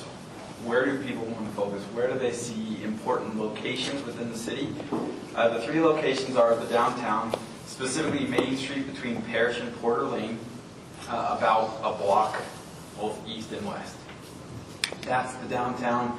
And we'll come back to as far as uses, but I'll address the others. The second piece is the commercial core, and currently that is along Parish running all up against I-15. This can continue to grow south. There are some pieces between the motorsports, the young motorsports area, and this that are not congruent, and therefore that's why we have it shown this way. But we can talk about that as well as maybe that boundary can shift and include young motorsports as the commercial core. And then the third piece is the west side, which you'll see in that dashed area there. Those are the 3 focus areas where attention should be paid for adjustment or what could happen for the city. You'll also notice we have 3 locations of residential overlays, and specifically what this is it's a different land use underset, and then over the top of it, you could have some mixed-use components to allow flexibility to add residential units. Those are specifically inside of the west side focus area, a little bit south of that, notice that there, and then far north side of the city. There has been some potential interest with residential development on the north side, and that's why we're showcasing that piece. Those are the 3 locations. You'll also notice shifting uses with a potential front-runner station in the west side. Front-runner at one point, UTA had a location here in Centerville, which I'm sure some of you at least know.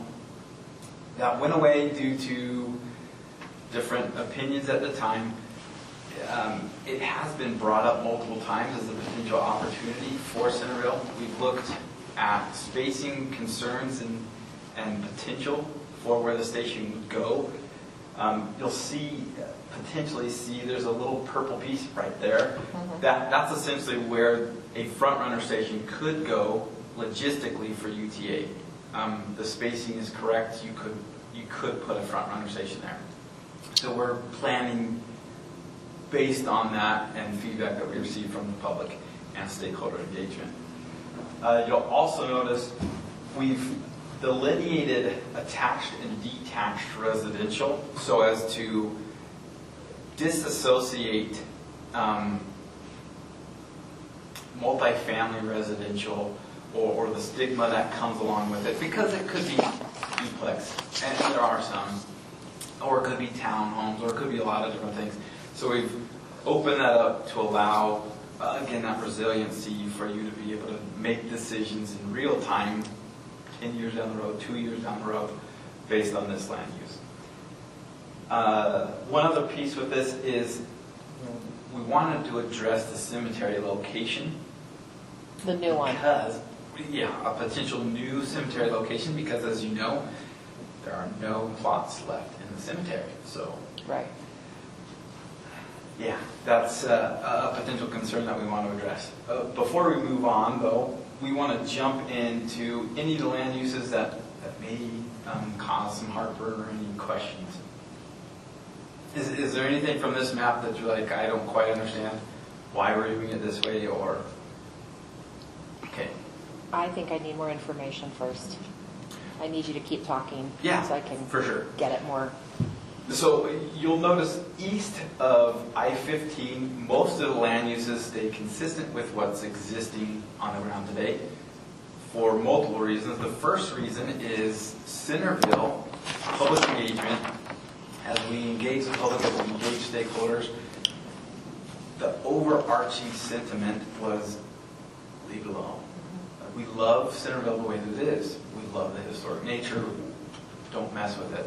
We did have some potential concerns with the separation of where the attached residential is currently located between the north and south sides of Parish Lane. We actually did some research into that, looked at acreage and unit counts, and they're almost identical. It's within 3 acres difference on the north side and the south side of the parish. So that may exist as a perception, but the reality is it doesn't. That was one thing that we wanted to address with some of this research. Another piece that we wanted to look at is maybe it's the far north side of the city. Well, if you look at where intensity typically goes, or more dense residential or dense uses, they go where major infrastructure is. And looking at the map, the major infrastructure, I-15, Parish Lane, that's your interchange. That's where it's focused. It makes a lot of sense. So there's that piece. There's a little bit of context with that. And again, that's why most of the intensities are focused around that location. They do pull a little bit south along Main Street because that's a state road, and so that's a bigger infrastructure piece as well. Let's dive in a little bit into the downtown focus area. Before you Okay, go ahead. actually, maybe this is my question. The focus area ends partway through the regional commercial zone. Why is that? You're talking about The dashed commercial black line. core. It cuts off the Young Motorsports and some of those other pieces. And why have we done that? I mentioned briefly there's some incompatible uses in between the commercial core and the Young Motorsports. Like the air gas place or whatever it is. Yeah, there's a few. Well, that, and Dave's Automotive, but we did talk about that this morning, that Dave's Automotive could obviously have a different use at a future date, in which case there could be a discussion to see if it needed to be included. And I don't want to take your thunder, Chris, but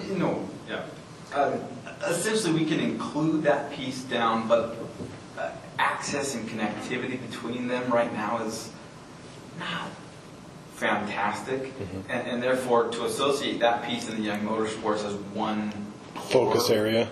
Fair enough. difficult. it feels slightly currently incongruent, but that doesn't mean on a future land use map it couldn't be combined. So I guess what it means is, to your point, we had that discussion earlier today, and I think that is still a fluid discussion point that hasn't quite been refined yet. It's almost like you ought to have a fourth focus area or a tentative focus area because they're characteristically different enough. Yeah, right. I get it. Thank you. Even the commercial is different. I get it. So if that's something that you want us to add, by all means we can do that. Because Young Motorsports is a big component of the city in that you're the only city within the area or larger region that has ATV ability and recreational opportunities. Right. So if that's something that, and there were public engagement pieces, it wasn't as heavy as these other three, but we could add that in as a fourth focus area, and it won't really change the structure. Just simply food for thought. Ultimately, this is the way I see it. That frontage corridor has abutting to it a bunch of residential stuff that in the back that it's going to be developing. And I know that some of it needs to develop, some of it has developed, some of it's developed poorly. It's just interesting to me. I wanted to understand the difference between the two, and now I do. Yeah, Thank you. Any other questions with that? Okay, wonderful. So that addresses that commercial core and the rationale behind it. Again, we could extend it. There's still fluid. Jumping back to the downtown. Existing downtown, if you look at that, most of that downtown along Main Street is already commercial, specifically looking from Parish to Porter. It is very distinctive and different from the commercial core along Parish Lane. The uses are different. Regional commercial versus a local, more boutique style, service-based commercial. And that's also why we've delineated them out this way. The downtown, as we've spoken with residents, with stakeholders, it seems that this should be the historic core, the historic anchor point to the city. It's a very large component of what it seems the city's core values are. Its heritage, its culture, its history. If you were to change that Main Street core to try and fit more with the Parish Lane nature, I think that would be a massive disservice and go away from what makes Centerville. So we, from the public engagement, from what we've heard, we would propose leaving that, and the uses that would find themselves there would be service-based. You could have local restaurants and other things like that, but more local focus that still allows, you could have bike shops, you could have a lot of different things. And I mentioned bike shops specifically because we're going to jump into a conversation later about a potential bike route on Main Street. We'll get there though. So those are the types of uses, sort of these services, boutique style, commercial. Obviously you have civic uses at the fire station, or here along Main Street as well. And a few other uses, the museum, a park, a few things like that. So all of those uses can synergistically work together to make it a destination for the city that's city-focused. That's what we see that location being from what we've heard. The commercial core is obviously regional, bigger box commercial. There's several locations that you could infill. For example, if you look at the Coles parking lot, on any given day, even heavy traffic days, the east side, specifically north and east, are vacant regularly.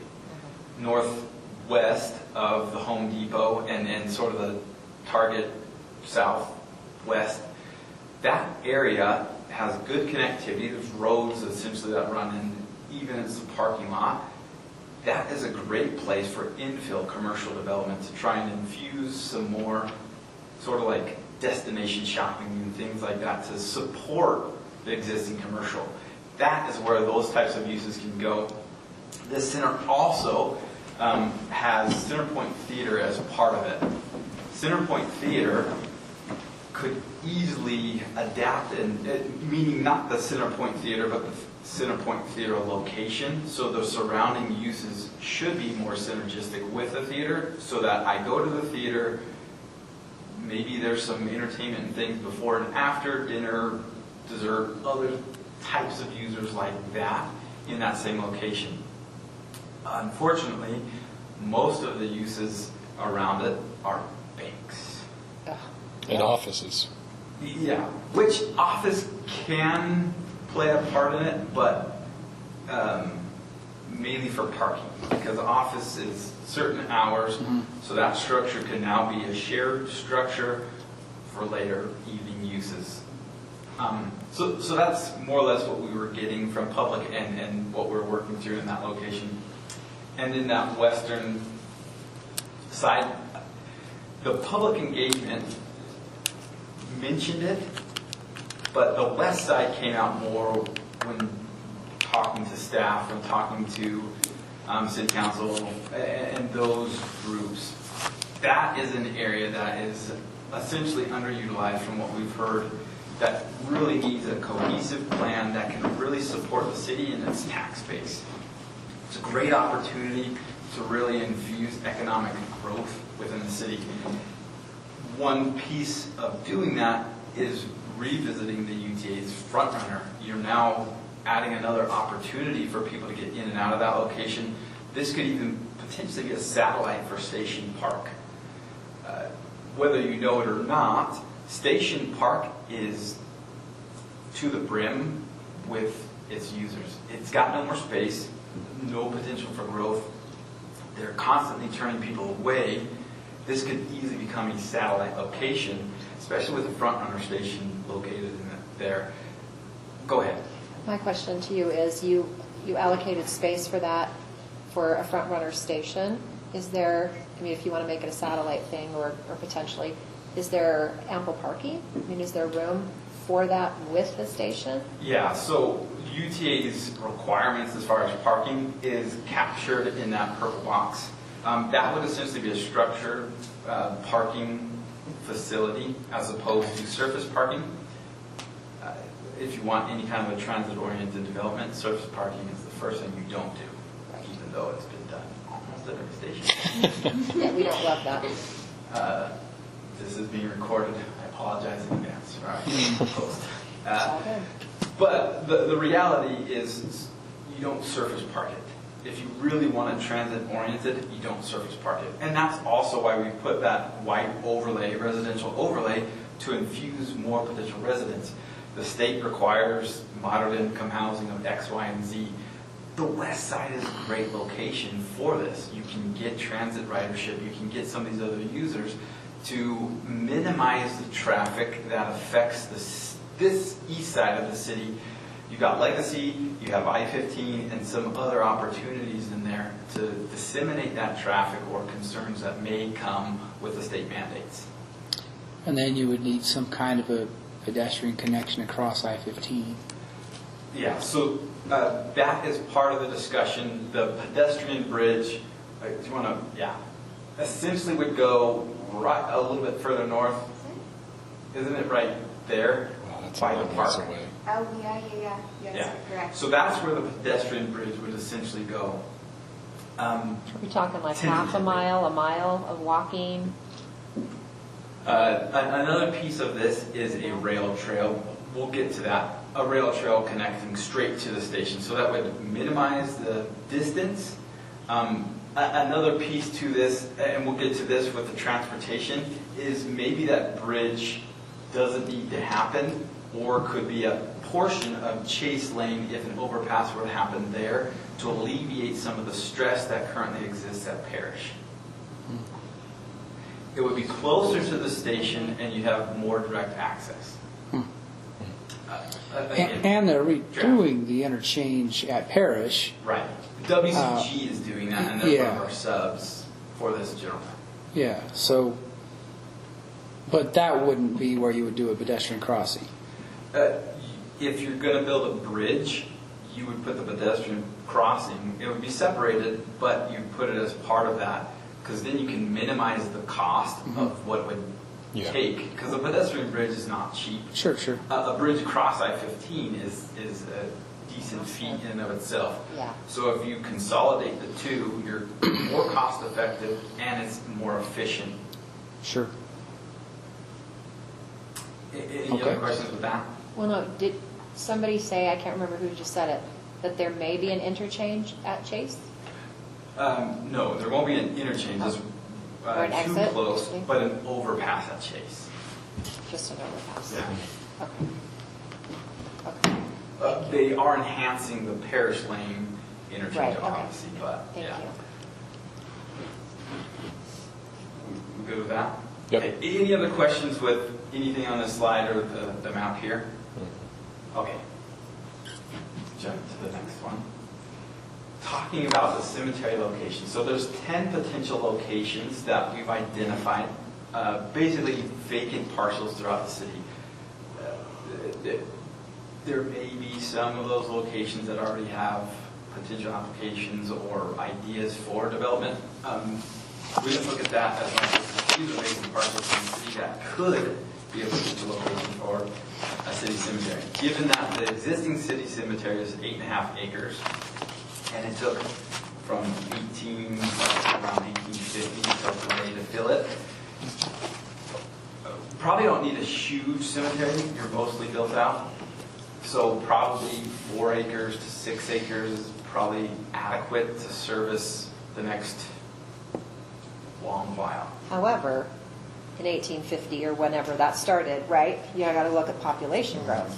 Right. So we've gone huge on a sliding scale. And so now we have all of these people. I wouldn't think that 4 acres would be enough. Another difference with cemetery usage is when that cemetery was built versus what we designed cemeteries to be, they're significantly more efficient than they were at that time, period. So closer, are we stacking? Do you have any clue? I'm just wondering what that means. So we do a lot of research when it comes to larger areas, what kind of sizing is required. Some of this information is potentially outdated in that the amount of cremations has skyrocketed. This is true. Yep. Yes. And therefore, the space that you need in some of these cemeteries is significantly reduced So we need because walls. you have yeah, exactly. Yeah. Right. Okay. So there's some adjustments there that That makes sense. we don't have really enough data to say, okay, this is how it would adjust. That data that I mentioned is based on our economic data that we've done on cemetery research and things. So Right. 4 to Okay. 6 acres should be sufficient Okay. to service the population, potentially less given the trend. Okay. Thank you. And drastically cheaper, I don't see people wanting to go back to being buried more than cremation. I don't think that trend goes away. So the one location west of the freeway there, I assume you've looked at the water table, be an issue for a cemetery. There's issues with all of these locations. Yeah. If it was a golden site, you would have already had it, and you would have already purchased the ground, and this wouldn't be an issue anymore. That said, yes, if it is the area west, obviously the water table is very high. You would probably have to raise the entire cemetery site 6 to 8 feet, potentially more, just to make it work. Yeah. Wow, that would be expensive. Right. Just create a landfill and then 50 years later make it a cemetery. Tough. But in the 50 years span in between that, Joking. Ignore me. Keep going. yeah. So there's potential issues with each of these. We also show these 10 locations for we didn't want to say use this one location. We do show a concept of what it could look like to do a cemetery or a deal with a developer to get a cemetery out of that. And we'll show that on the next slide. But before we jump there, these are all potential locations where you could assemble a few parcels or some vacant property to make a cemetery work for the city. Help me understand the one that's in the south. Well, both of them. Those two? Yeah, where are those? So, again, we looked at By the vacant car lot? parcel Yeah. throughout the city. The one on the right, I don't remember. It's On Fourth West. Yeah. It's all the open space along Fourth West. and it's just like vacant open. It's not programmed They're not, open space. yeah, it's just there's homes on it. vacant. You'd Yeah. have to remove the homes, but if you were to combine those properties. You have to remove the homes. Well, They're agricultural lots. They're So- Do agricultural these people lots. know? Well, No, no, no. The city would offer to buy it from them. I Is how see. this would work, I yeah. see. Are these the people with the orchards that you're talking about? they're old smaller farms along, or old agricultural lots along Fourth. Again, there's not a lot of opportunity. It's easier to take down potentially one house or two houses than 20. Huh. If we're looking at this and giving all the options. Now, there are some of these options where you don't have to touch homes at all. We were just trying to look at where is the vacant land. Options. Yeah. Let's jump to the next slide and talk about the specific concept. This is concept only. If you were to, I'm assuming you're aware of where this is. So this is essentially Jennings coming east. And then 1825 is on the north side of it. Is it on the previous page? Is it this one right It's here? that location. Okay. So as you're looking at this, there's an existing church, there's several residential homes, fairly large lots throughout this. I believe, if I'm correct, half-acre zoning currently. Yeah, 2 to an acre. Yep. That green cemetery location would be a 6-acre cemetery. So looking at that larger range, and you could grow it if you thought it was necessary, or you could shrink it as well. But that 6-acre piece, if a developer came and took all those parcels that are vacant, that don't have homes on them, that don't have anything happening, what you could do to or with the developer is say, you know what, it's half acre, that's what you're going to get, that's what the surrounding zoning is. But because we're asking for a 6-acre cemetery, we will transfer those units to 6 acres surrounding it. So those would go from 2 acres to 4 acres, because now you're taking 12 acres and cramming it into 6. So you have 4 acre or 4 units to the acre with buffered half-acre lots, so that you're getting like product next to like product, but then the developer or whoever comes in and does it is putting sort of that core around the cemetery, so you're not affecting existing users. They're by their own types of product types. So this is one potential solution of how you could look at, we can get a cemetery out of this for a highly reduced rate, transfer those units, get a little bit more intensity in this area where we wouldn't lose any units. You're essentially, if it was 100 acres and 200 lots, because half-acre lots, you'd still be at that same number. They're just consolidated and you get a 6-acre cemetery. That's one way to do it. Transportation here, Jennings would come straight into the site. Most of the, I'm going to use air quotes, traffic from 4 units to the acre would go on Jennings and then back out to Main. So it wouldn't really even affect the other users surrounding it either. again, just one potential concept of how that could look in one of these locations. Okay, so that's Jennings, and then where the arrow is currently, that is Main? So Yeah, Main, yes. yes, Okay. that's Main. Yeah, it is. Yes. Okay, Correct. okay. Any questions with that? That's just one potential opportunity. Or you could go in and say, you know what, By me, I would. this is an existing farm, we get that you have potential rights, that when your son passes away, then you can actually sell it and develop it, or whatever it may be. Until that point, can we get a 6-acre park at the end of this? And with this concept, there may also be some city skin in the game in that you would potentially have to develop half width of the road or something of that nature. That's up to the city to be able to negotiate. This is just one potential opportunity. Okay. Any questions with that? Nope. Perfect. Let's jump to the next one. So open space and trails. One thing you'll note is everything outside of the city is hillside, which is basically recreational opportunities. It's not in the city, but it's one giant recreational opportunity. In the next map, we won't jump there yet. You won't see that, but we put this in here so you get the sense of, oh yeah, by the way, there's a giant mountain. That's a giant recreational opportunity. So there's that. We delineated this between 3 different things. There's private open spaces, and I use private in that these are schools and churches. They're not completely open to the public. They're more private for the use of certain groups, but you could still go to those locations. There are some, for example, if you look on the west side, there's the apartment complex that has its own amenities. Those are completely private, not open to the public. These ones that we're showing are still semi-private, but still have some open use. We also, if you look here, Main Street, we're proposing a multi-use trail along Main Street. We're proposing multi-use trails in a few different locations because one of the big pushes from public engagement was a connected trail system throughout the city. It's not incredibly walkable. I don't know if you knew that or not, but it's not. And it's not incredibly bikeable.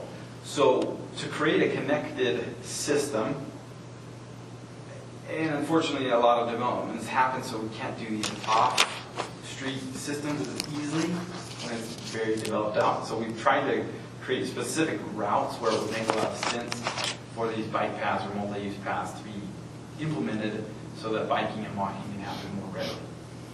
And so that's that. And then we connect those into the east side mountain trails and into the Legacy Parkway Trail. So there's the trail piece. You'll see the notations of all the parks and the private and natural open space throughout the city.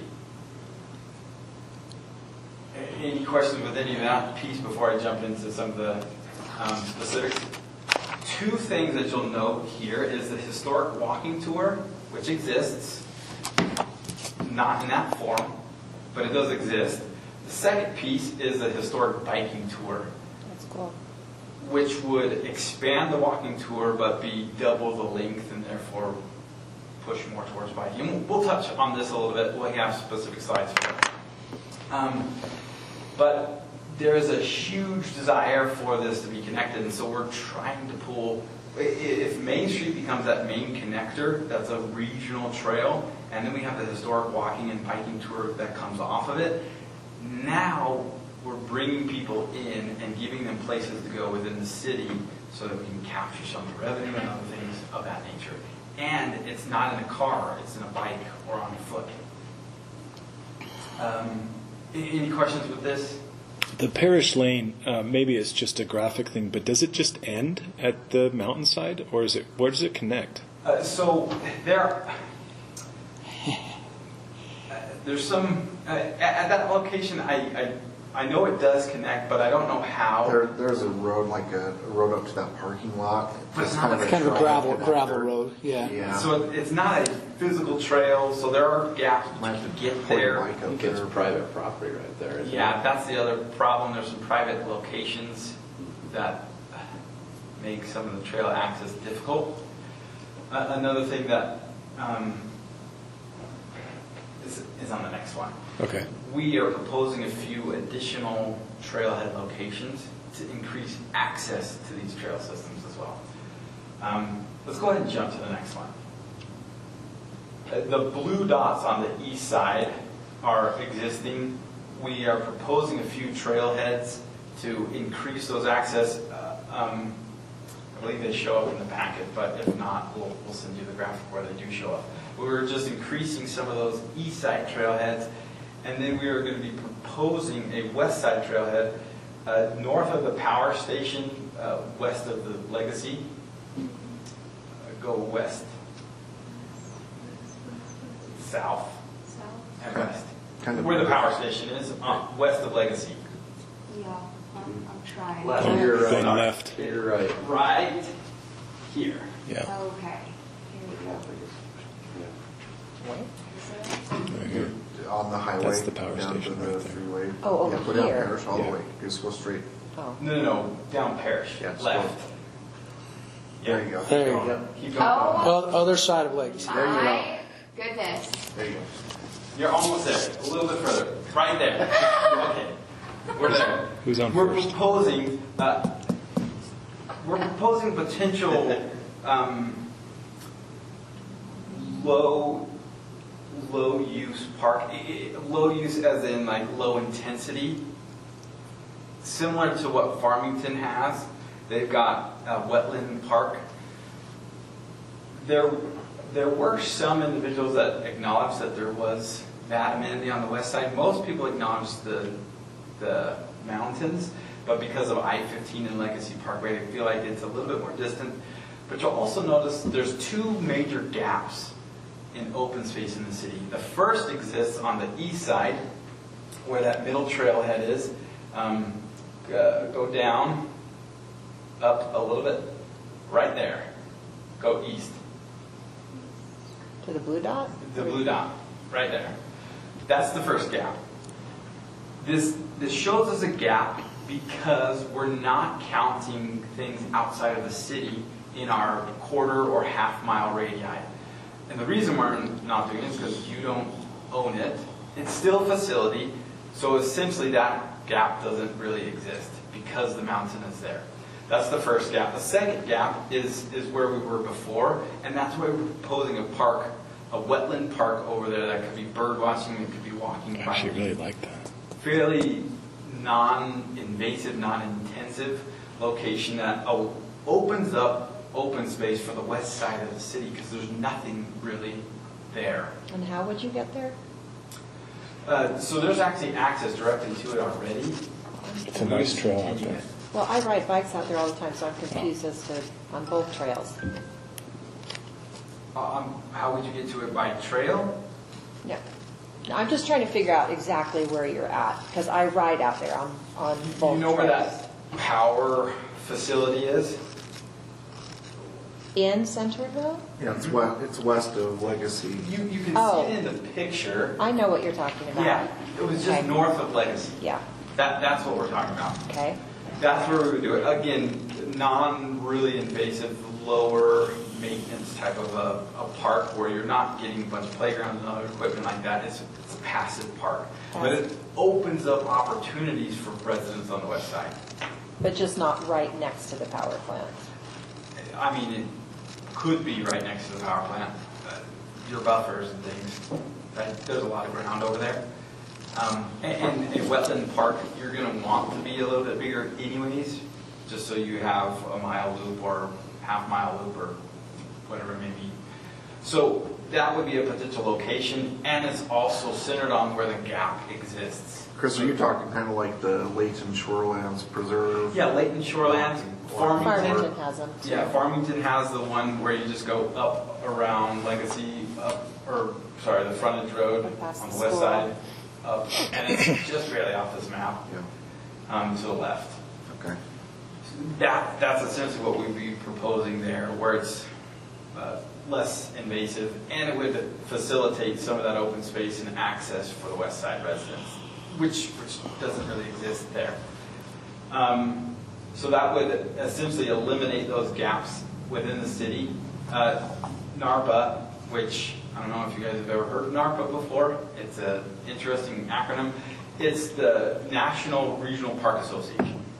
So they do a lot of research for different cities throughout the country. They have funding available to help facilitate gap parks, regional parks.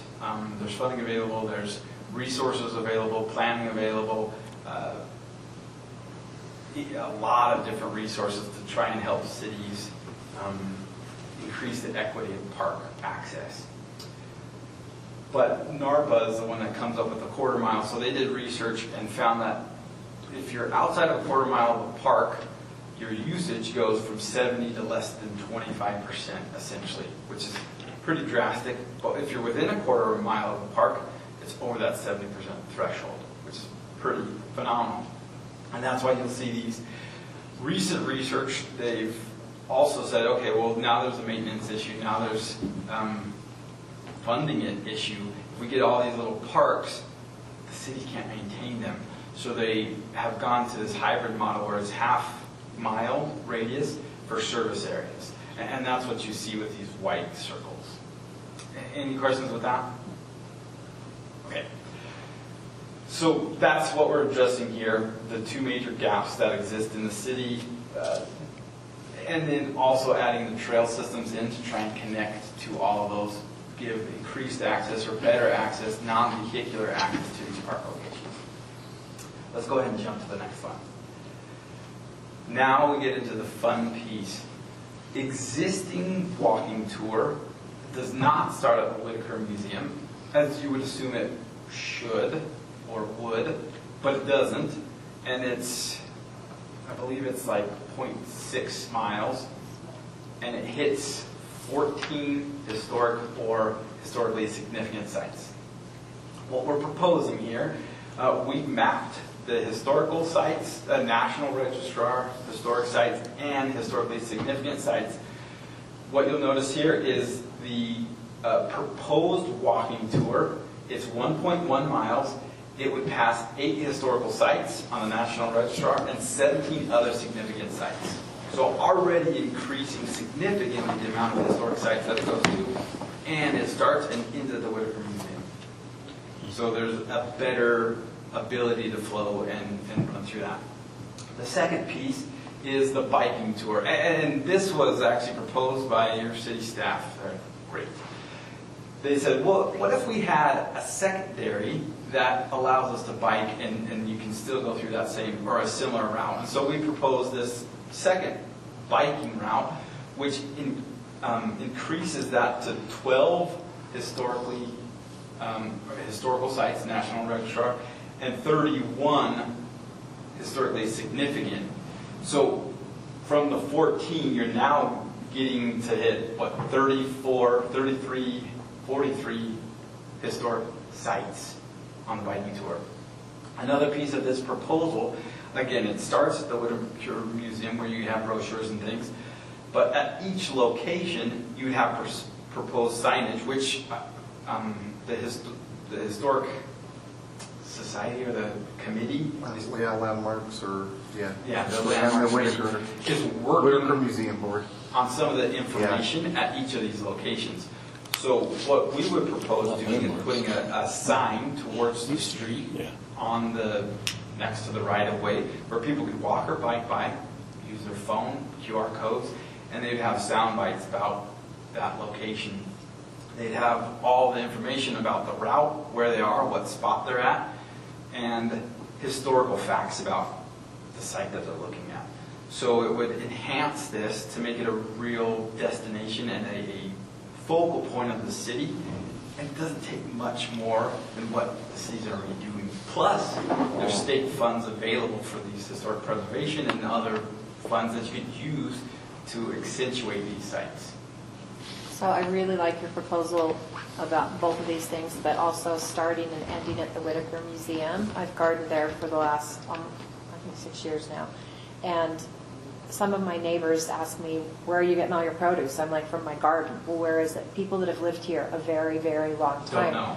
don't know, because people just go by it, but they don't know what's there, or that you can actually go inside or anything, and I do like that. Well, and as you drive around within this area, you would start to see signage, and you'd be like, wait, what is that? I've lived here for 20 years, whatever. Yeah. You'd see that, and you stop and you check, and now you start to get more information, and it makes the Whitaker Museum a larger part, and the historic part larger part of the culture, which it already is, but it makes it more prominent. I like it. Yeah, so I think we addressed all the pieces here. Significantly more sites than it's currently visiting, and it's not a loop right now either. And there's really no signage besides what's on the buildings. Next slide. Now we're going to jump into the transportation. I'm a planner, landscape architect. I do the fun stuff. Now we're jumping into the still fun, but more critical pieces of this. There's a few improvements that are proposed with this transportation map. First is the West Side Connector, which is that red dashed line that runs north-south. That piece right there, that would be the West Side Connector, so an actual route that connects in. That's the first potential item, and this was proposed due to circulation traffic issues on that west side. Significant issues, not a lot of access, there's little to no redundancy as far as being able to get in and out of there. So we're trying to alleviate some of those stresses. So now we're talking about paved roads. Yes. Yeah, exactly. Maintained roads. The second piece is two potential bridges. It would be an either-or situation, not both, most likely. The first came from some of the city ideas of Jennings, pulling Jennings across. It is pretty far north, and that's why we're proposing the second as well.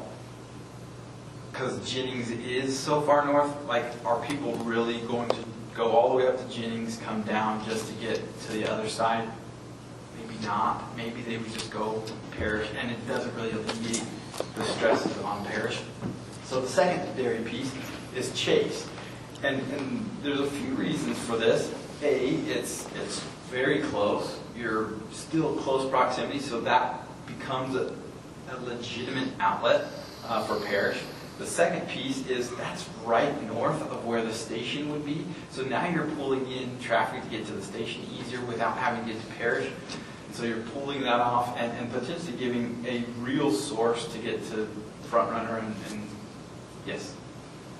Oh, finish your thought. Oh, go ahead. Okay. So we keep talking about the front runner coming in. Has anybody spoken to the front runner? UTA, yes.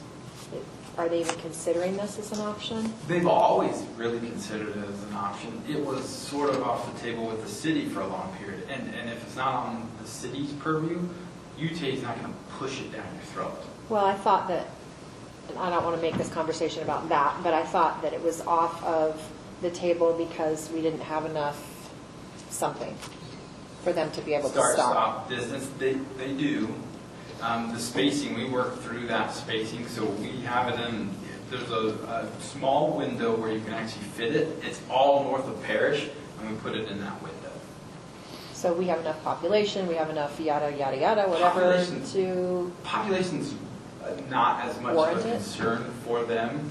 It's more pulling people off the road that they see it as the big thing. And population is not just Centerville. You're not looking at just Centerville. Right. You'll pull people from north and south up to the station. For sure. So it is a consideration. It is a consideration. Okay.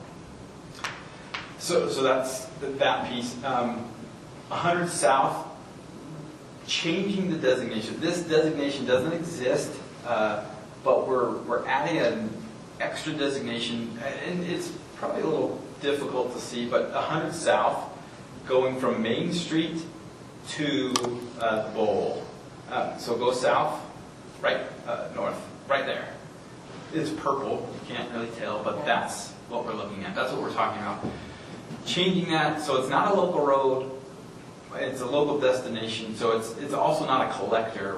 We don't want to bulk it up and make the residents that already live on the street hate people even more. We just want to make it so that it's easier for people to not affect the residents that live there. Well, clarify that with me one more time. I know that road. I know some people that live on that road. You want to do what with it? Make it so that traffic doesn't speed through it, but still allows that function to get up to the open space. Oh, to the open space. Yeah. I see. Okay. That's where It's access to a trailhead, basically. Okay. Essentially, yeah. Just increasing that efficiency while slowing the speeds, that way some people can drive up that road. Okay. So it'd just be a collector. And in essence, On purpose, no. It'll be a local destination. yeah, in essence, what I interpret what Chris is saying is it puts special attention on the road, recognizing the delicate balance between those that want to go up and use the recreational assets, Yeah. but also the city being aware that there needs to be, I don't know that Acknowledgement for its residents. traffic calming, but some kind of awareness, maybe even appropriate improvements Yeah. Got to it. address the residential needs of the street as well. A collector Yeah. essentially is more about flow as opposed to slower speed. Yep. And that's why we separate those two out, Yep. specifically to that purpose. Okay. Continuation of the Jennings, oh, go ahead. Just one more point. The reason that these kind of maps are so pivotal, these maps set us up with the framework we need to then engage with our regional WFRC counterparts, right? And they helped us to set up granting and other things that we need. So if we show with our master plan that we have improvements that we're classifying a certain way, it sets us up for the right granting opportunities down the road to adjust to and administer solutions to roads such as this one. Funding for the improvements, Yeah. Yeah. That the city doesn't have to pay for. Okay. which is nice. So those are those pieces. Continuation of Jennings East, and we talked about a potential for the cemetery to be up there. Frankly, whatever happens, Jennings needs to be continued to connect in to the north-south road, just to allow that flow. We also have 3 proposed additional roundabout locations, right there, there, and there. So 2 on Chase, and then we'll have to, I don't remember what that north-south road is. It's the one that goes over Legacy. Yeah, west of I-15 there. Yeah. That's okay. But we essentially put them there. They don't warrant a traffic signal, but the flows are enough that this would keep a better flow than a stop sign or a 4-way stop. It's 1250 west. Yeah, 1250 west, thank you. And that's also that continual continuation. So let's jump to the next one. This is where we get, there was quite a bit of BRT discussion during the public engagement. UTA's current proposed BRT, bus rapid transit. Thank you. Sorry. Sometimes, like, you can get 50 acronyms and you have no clue what's happening. Yeah. Bus rapid transit. UTA's proposed route is along Main Street. What we're proposing, and there's a few different routes here that you'll see. So Route 1 is UTA's proposed route. That's what they're doing today, right? Current route. Essentially, yes. Putting on Main Street, which changes what Main Street is. It turns it from this now historic downtown feel to, hey, we now have a lot of population coming on the street. And then you'll get pressure from developers to up to intensities, which changes the character. There's a few potential issues that come along with having it through your, what essentially is being dubbed as that downtown core, which we're in right now. So there's a few potential solutions, 2 specific, and there's a A and a B for each. The first 2A is the light blue. That would come up Main, and turn left on Porter, go up 400, come back on Chase, and then continue on through Main. So it avoids the downtown, so it continues that walkability there. The B route, so 2B, essentially is that exact same route, except instead of cutting over on Chase, it goes up to Jennings.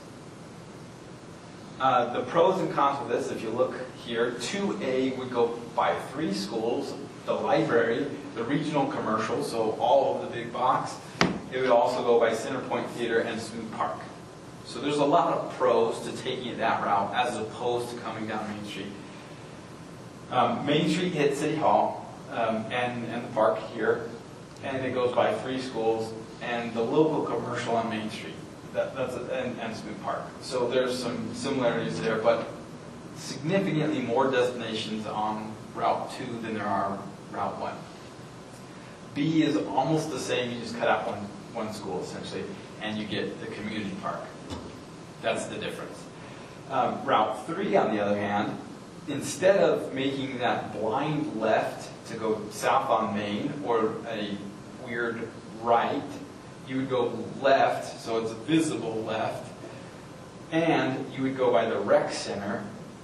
You go by one school, but you go by the rec center, and you hit up the parks and everything on the west side. So you still hit those same other sources, but you only go by one school instead of 3. That's the major difference. And B is exact same as the other, where you're getting community park as opposed to going on Main Street. So those are the 3 potential solutions or routes that it could take. We're proposing alternative routes because UTA is stuck on the Main Street, and we don't think that's the best location for it. The 3A and 3B essentially come out of the meeting. You'll have to remind me, Mike, the meeting that happened. It was a WFRC regional, South Davis regional area meeting where we talked about everything, access, housing, all the...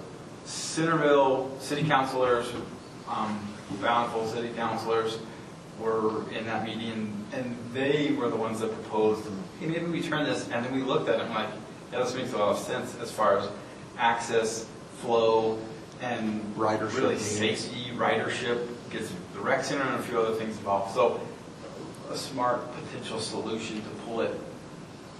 Obviously, the city doesn't control what happens outside of the city, but seeing as Bountiful's on board with this, it could be a nice little partnership for you even to get access to the rec center as well. And UTA is willing to make the changes? UTA was in that meeting. I'll bite my tongue. It'll take some work. Yeah, UTA. But it comes back to again what we were talking about before. If it's not a plan, it doesn't exist to certain entities like UTA, UDOT. And the more communities that are joined in their mindset and methodology of where it should go, the easier it is for UTA to get on board with that. The other thing is too, think about it this way. This plan document, our last one was 33 years old. So just because this go around, this discussion, maybe they don't address it, they don't do it, but we still have it in there, that means we could revisit it at any future point when they reevaluate routes. So it's still important to consider. And it shows that's the alternative that the city proposes or would like.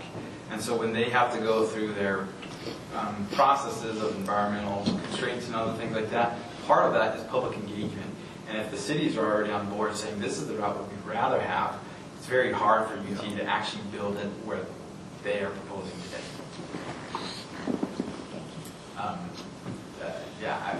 There's some politics involved with UTA. Yeah.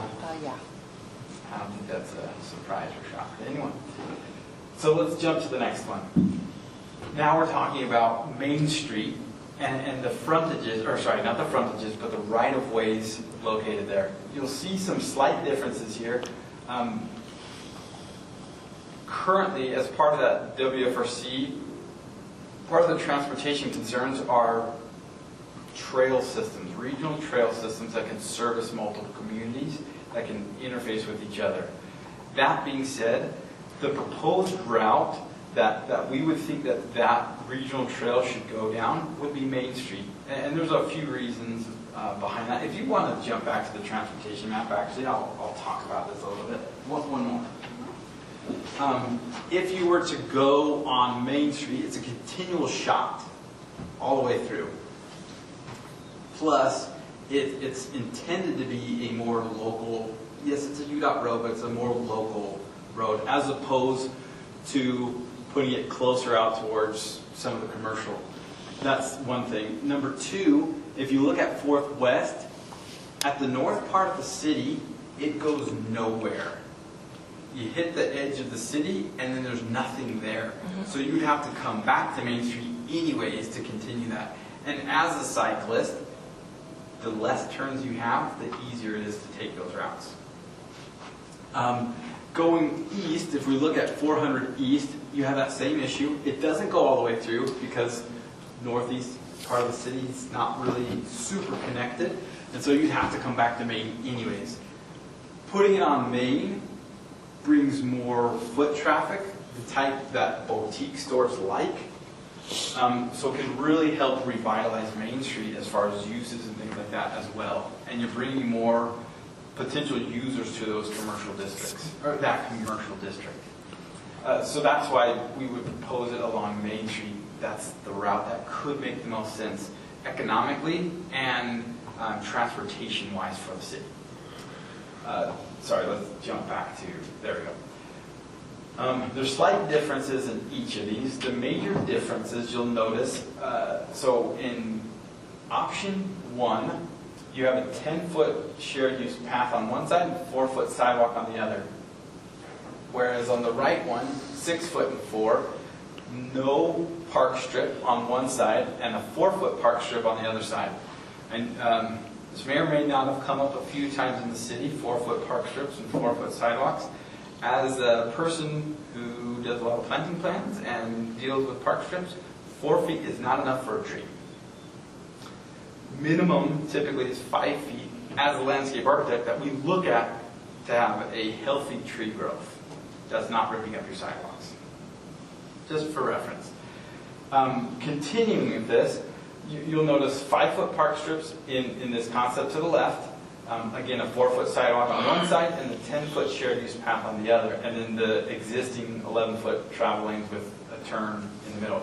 The right one puts the bike lanes on the street as opposed to having it a shared use on one or the other side. Another piece to this, we would say the shared use, 10-foot shared use path, it doesn't show on this graphic, but we would put that on the east side as opposed to the west side, mainly because when you're coming up, it's not Main, it's 200. Is that when you're in Bountiful? In Bountiful, it's 200 West. That weird sort of blind turn. Yeah. If you don't have to go through that intersection as a cyclist and you stay on the east side, it's a continuous flow and you don't have an issue.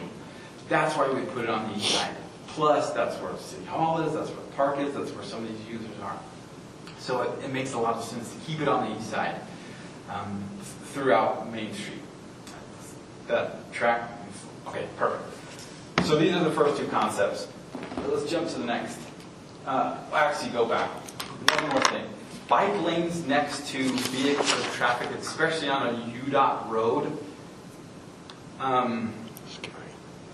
Thank you. It's more than scary. It's not ideal. So separating the bikes from the road, we put it in as a concept because it happens in a lot of cities in Utah. So we're showing it, but frankly, pulling it off the road is a much better idea. Is safer. Having it be with the pedestrians is almost equally as terrible as it is having it on the road. Truly, when we ride the trails, that the kids are out there in the strollers and the dogs, and we're like, what in the freaking gosh is happening? Yeah, It's a little nightmare. But you can delineate certain areas and have signage to try and help minimize that. For example, I don't know if you've ever ridden the Provo River Trail.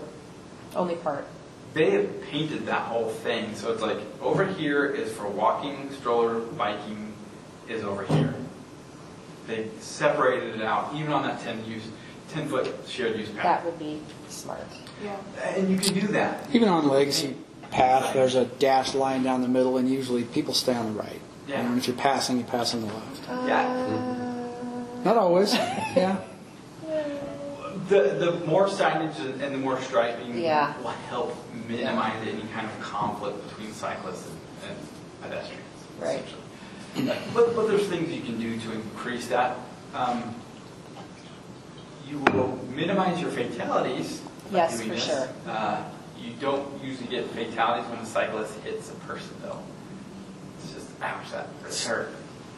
Still not great, but Yeah, it's not great, but a lot better than Yeah. death. than a car, yeah. Sorry, yeah, perfect. The difference between these and the previous ones, now we have 6-foot sidewalks, 6-foot park strip, and then the difference between these two concepts is one has the refuge island in the middle and the other does not. One thing that can be, so a fifth potential concept is merging this left one with concept 1. So essentially just sticking the refuge island in that first concept. So at certain crossing locations, we've now added some safety and put them strategically throughout the location, throughout that Main Street parish and Porter. That's You don't important, need a especially lot. if we're having walkways. Yep. Right. Yeah. You don't need a lot of crossings either. Right. 3 or 4 could really help service that area and improve the walkability. So, without pushing you down a certain way, a marriage between concept 3 and concept 1 may make the most sense for beautification of the city and for that accessibility throughout Main Street's core. Any questions with these 4 concepts? Any leadings? Before you even said it, I thought, why not combine 3 and 1? No, I do like that. The issues on Main, when they tried to do the Main Street corridor plan, which I'm sure that you're familiar with the history and the context, and I'm sure. If I remember, and I wasn't part of it, I came in on Planning Commission on the tail end and all of the PTSD associated with it. I am not an heir of, which is nice. But I was told at some point that one of the issues is that the buildings on many of the existing parcels would conflict with this.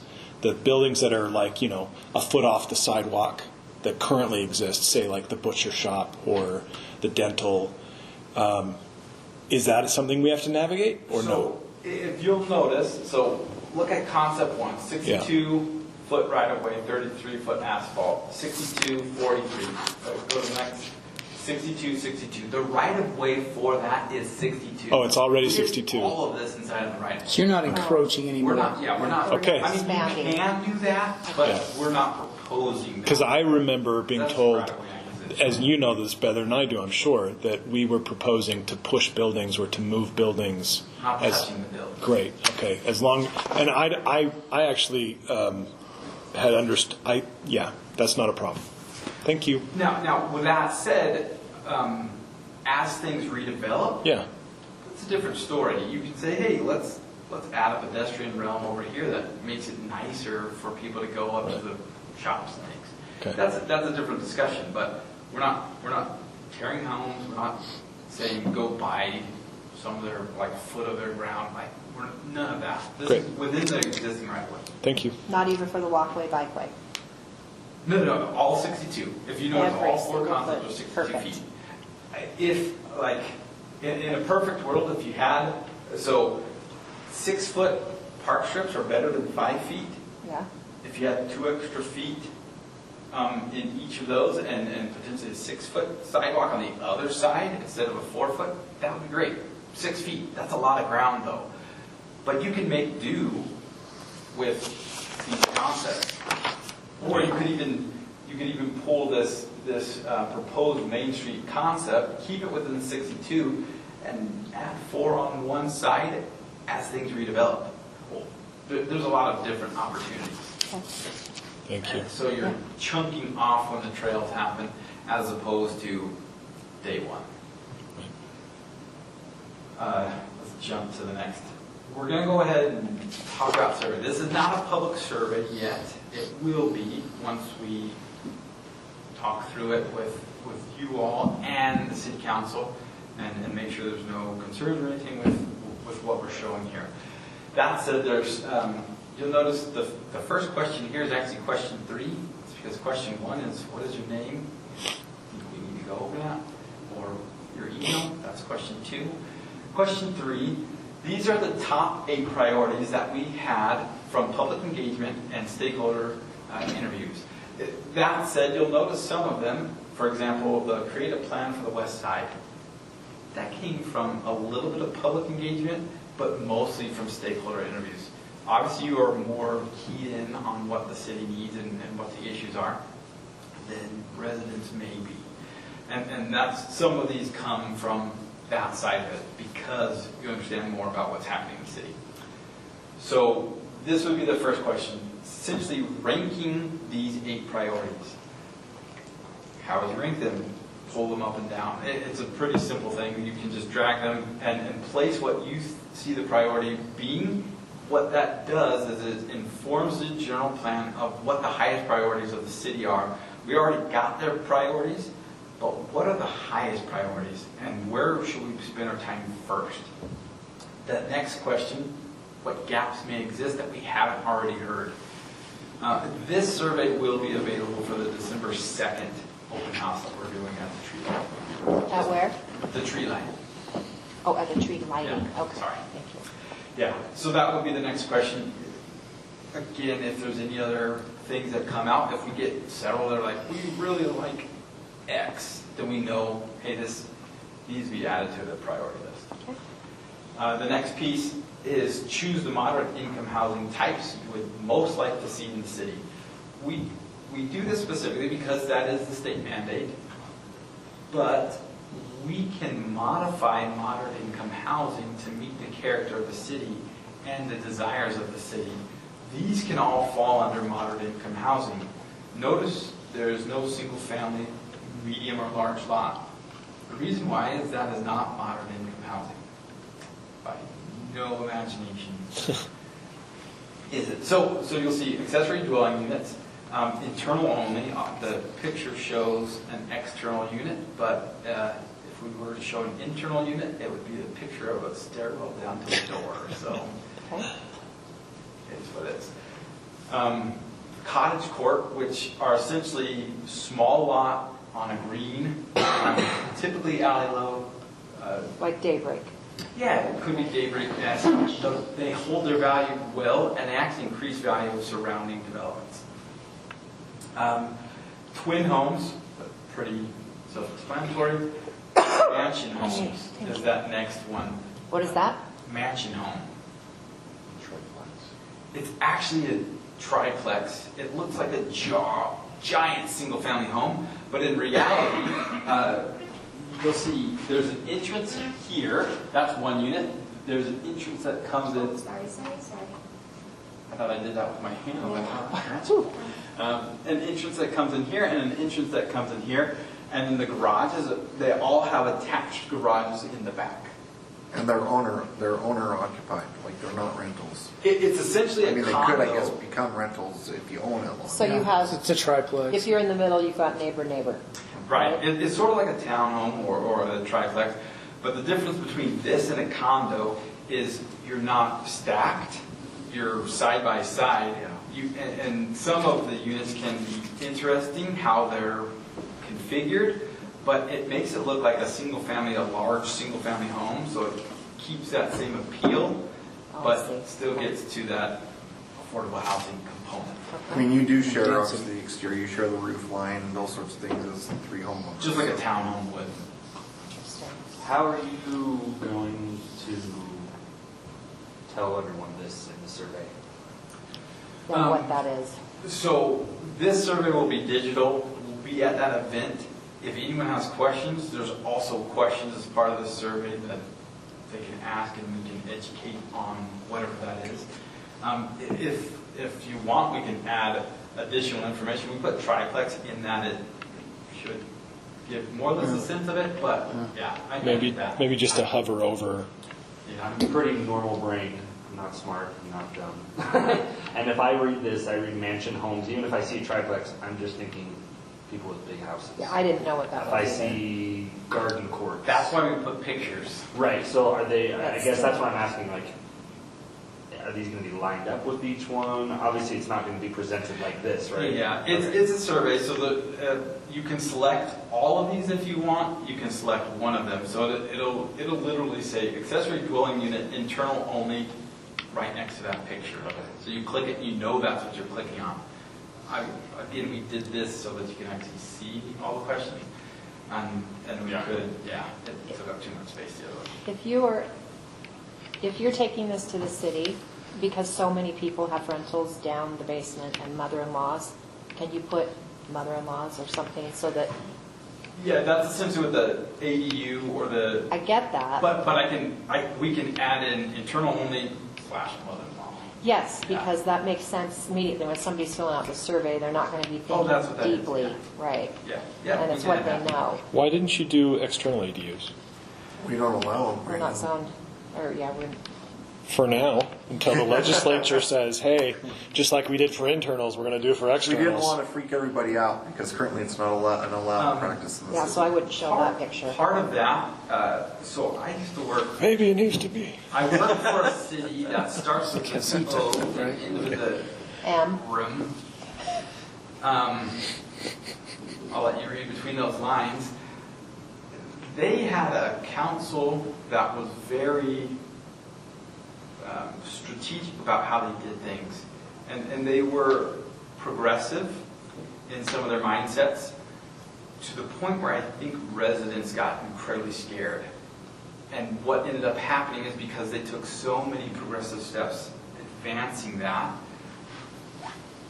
they ended up essentially getting rid of all that council, putting no growth council, and the city has Right.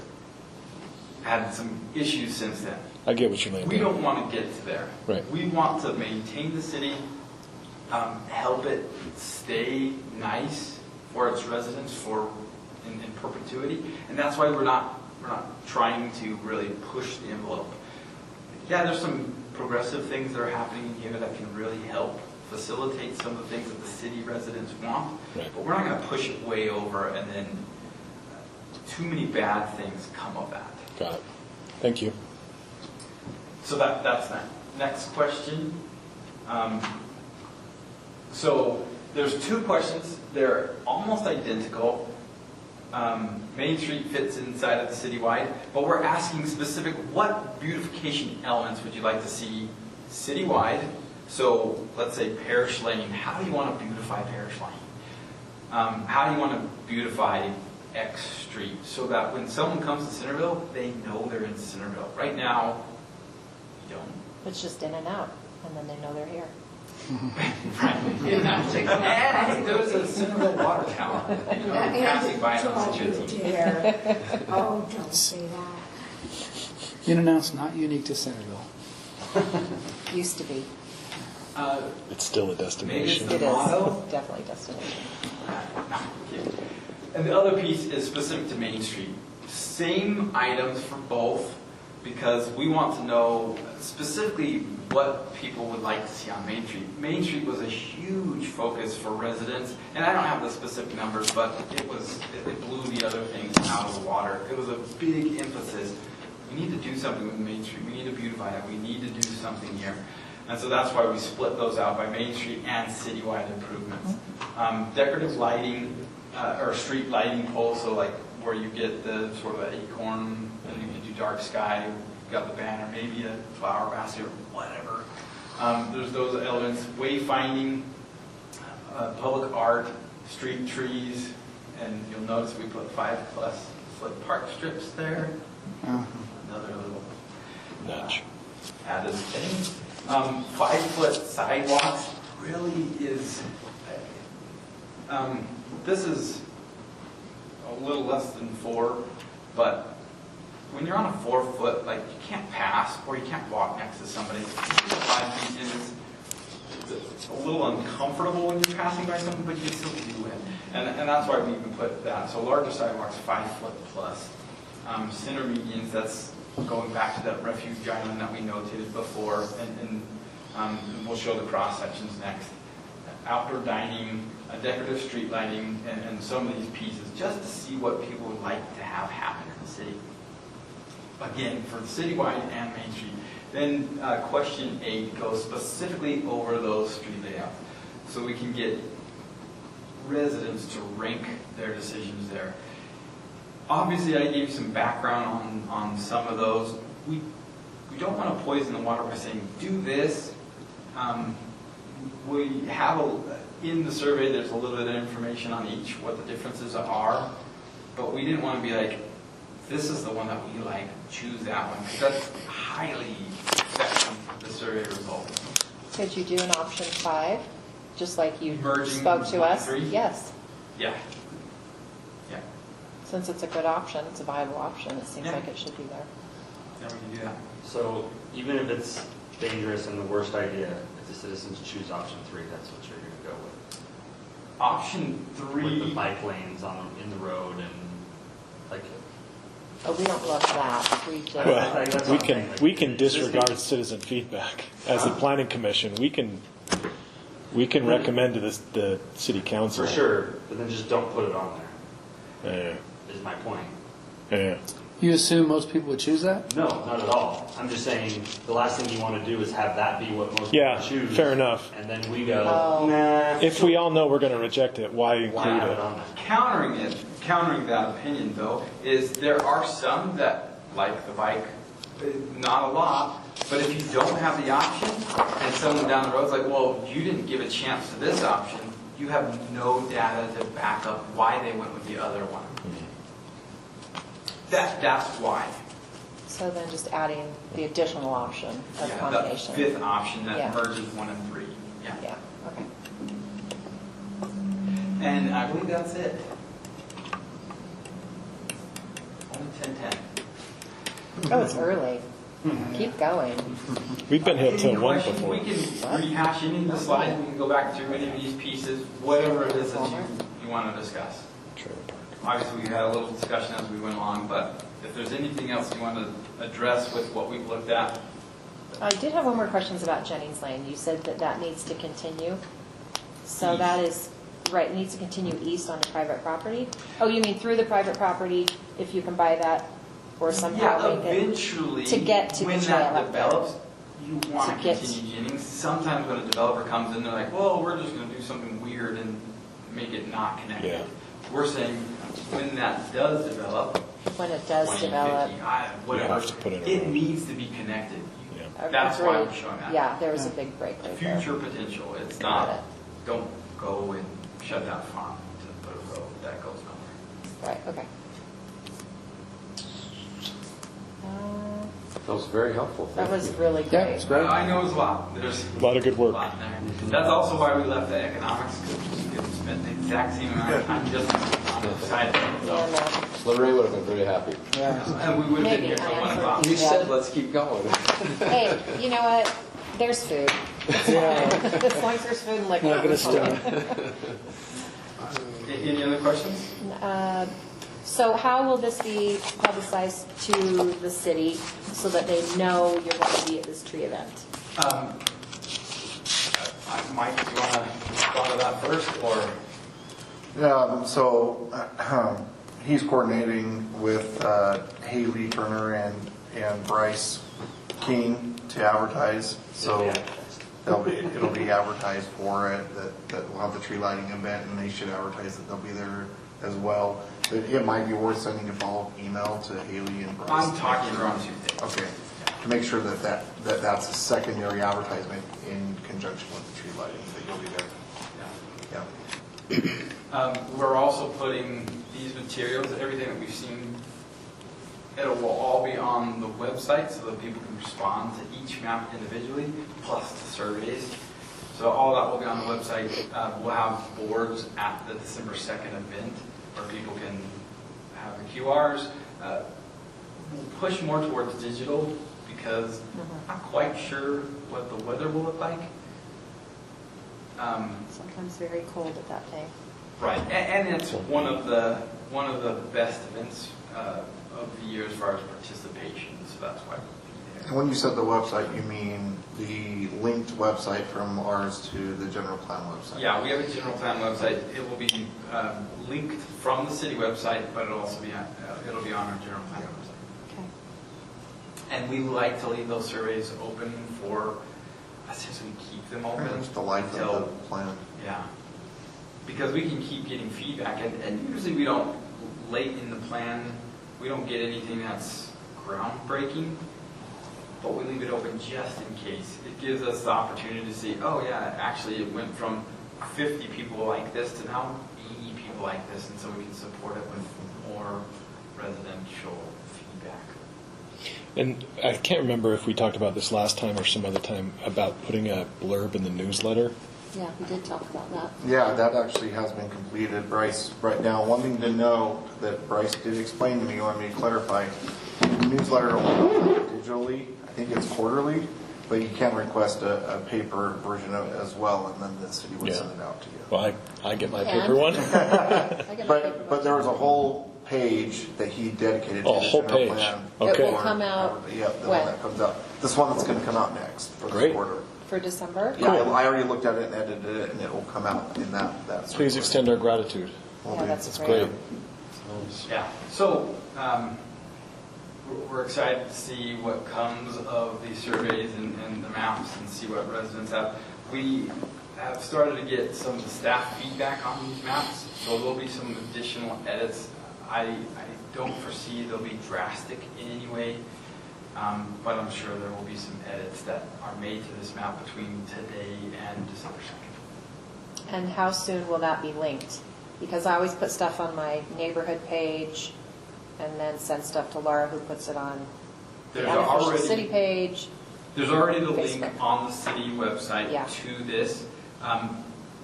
After Tuesday, what we're going to do, we're meeting with city council on Tuesday, and we're going to go through the same presentation. Okay, good Get luck. any feedback. Obviously, we had some feedback today.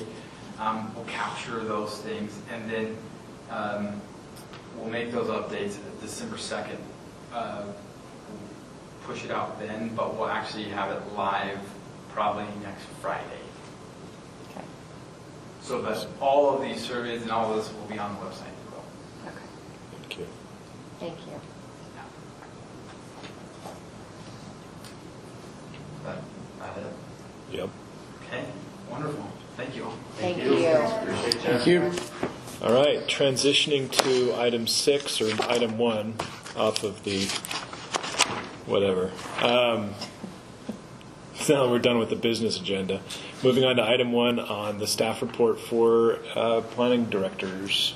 Just two really quick things. At some point, if we do slow down, I still will bring back Module 4 for a training. I have already had it ready last meeting, but clearly ran out of time. And more a pertinent note, we do have to have mandatory training too on, like, I think it's conflict of interest, ethics. I can't remember what Harassment. my brain's kind of tired, but yeah, harassment, any of those sorts of things. So I'll talk to Lisa about that, but we'll need to have that. I would think probably January, and then we'll have that training.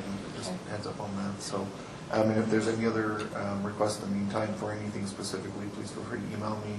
I don't have anything really amazing to know, other than I will say, obviously, we don't have the second meeting in November, and so happy Thanksgiving. You all spend time with your families, and we'll see you in December. And just one in December on the 11th. That's correct. Yep. So we got tree lighting the 2nd, city party on the 9th. Hopefully everybody's RSVP'd, and then the 11th. Yeah, be sure to RSVP if you have not. But yeah, and then the 11th, yes. Cool. Moving on to minutes. In reviewing the minutes, I detected nothing worth changing. Anybody else? No. No. I'll take a motion. I make a motion to accept the, what are they? Minutes Minutes as written. You guys, it's late. I know. No, you're doing great. I second. All right, we have a first and a second. All in favor, say aye. Aye. Aye. All right, I'll take a motion to close. I make a motion. I second that. Anybody in favor? Say aye. Aye. All right, we are done. Good job, everybody. Yeah, the trailer park meeting, when they rezoned or did the conceptual site plan for the development of that, went till 1 a.m.